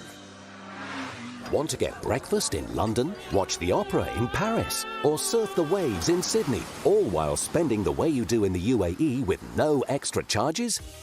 With Live by Emirates NBD, you can. Introducing the Live multi-currency debit card that keeps you global. Spend like a local worldwide without worrying about currency conversion fees. Download the LiveX app today, open the multi-currency account and start spending. One card, 5 currencies, endless possibilities. T's and C's apply. Keep up with what we're doing. Find DubaiEye 103.8 on Facebook, Instagram, and TikTok. Inspiring the UAE to join the conversation. This is DubaiEye 103.8. This is the Business Breakfast on DubaiEye 103.8. Always carry your business with you with office presence from eAnd. This is the Business Breakfast. We are live on DubaiEye 103.8 FM across the whole of the United Arab Emirates. We're broadcasting further afield with our live feed on YouTube with viewers across the region and further afield. So good morning wherever you're tuning in to the show. Keep you updated on some of the big stories for locally, regionally and internationally. Talking of those stories, let's check out today's headlines. business headlines on DubaiEye 103.8. Dubai Taxi Company agreeing a deal to acquire National Taxi, adding another 2,500 licence plates and another 12% market share in Dubai, as well as entry into the Abu Dhabi market. Deal expected to be completed in Q3, pending regulatory approvals. More on that story in a few moments. Yeah, Gulf hiring coming in flat for April compared to the year before. That is according to numbers put together by the recruitment firm Cooper Fitch. Earnings season and Sharjah's Investbank, they've reported strong Q1 results, 97% growth in profit before tax. Meanwhile, Abu Dhabi Ports, or AD Ports Group's total net profit rose 41%, revenue surging 25% year on year again in Q1. Sharjah's Investbank reporting, Shams just said that, US wholesale inflation reaching 6% in April, its highest level since 2022. The rise in producer prices on the back of rising energy costs. Meanwhile, the US Senate, they've voted to confirm that Kevin Warsh is the new chair of the Federal Reserve, paving the way for the lawyer, the financier and the former central bank governor to take the reins of the Fed. Meanwhile, we've got the IEA warning of further oil price spikes. That's on the back of falling global reserves. This is the Business Breakfast on DubaiEye 103.8. Join the conversation. All right, the conversation now around our top news story this morning. Dubai Taxi Company buying National Taxi, massively increasing its cars on the road and its market share. We are speaking once again to Mansour Rahmat Al Falasi, Dubai Taxi Company Group CEO. Mansour, it's lovely to speak to you again. Good morning. Morning. Tell me, why are you doing this? Well, I think this is the right time to acquire such, good opportunity in the market. Regardless of what is happening, this is what we learned from our leadership in Dubai and UAE, that we continue our momentum. DTC, Dubai Taxi Company, looking forward to create that the biggest UAE mobility platform. And this is why we went into this acquisition, and of course to strengthen and also dominating our market share in Dubai. Now we are approaching almost 59%, going from 47 to 59. So this is a massive jump for Dubai Taxi Company, plus good and quick access to Abu Dhabi market with 12% market share. So I think this is a good movement for Dubai Taxi in preparation for the upcoming development in Dubai and UAE when the tourist and also the population is going to grow in the near future. So we'll be ready for that month. Yeah, which is one of the things I wanted to talk to you about, which was the timing. I mean, this deal, and I realise it's probably been in the works for a while, but it comes at a time when you have seen a drop in taxi usage due to the crisis and less tourists. I've looked at your results for Q1. They show that taxi revenue was down 12% due to lower trip volumes in March. When will this deal be completed, and how confident are you about the demand to absorb these extra cars? See, we don't have any kind of doubt with the demand. For sure, it's going to picking up again. And also, we look into this investment as a long-term investment rather than just, focusing on the short-term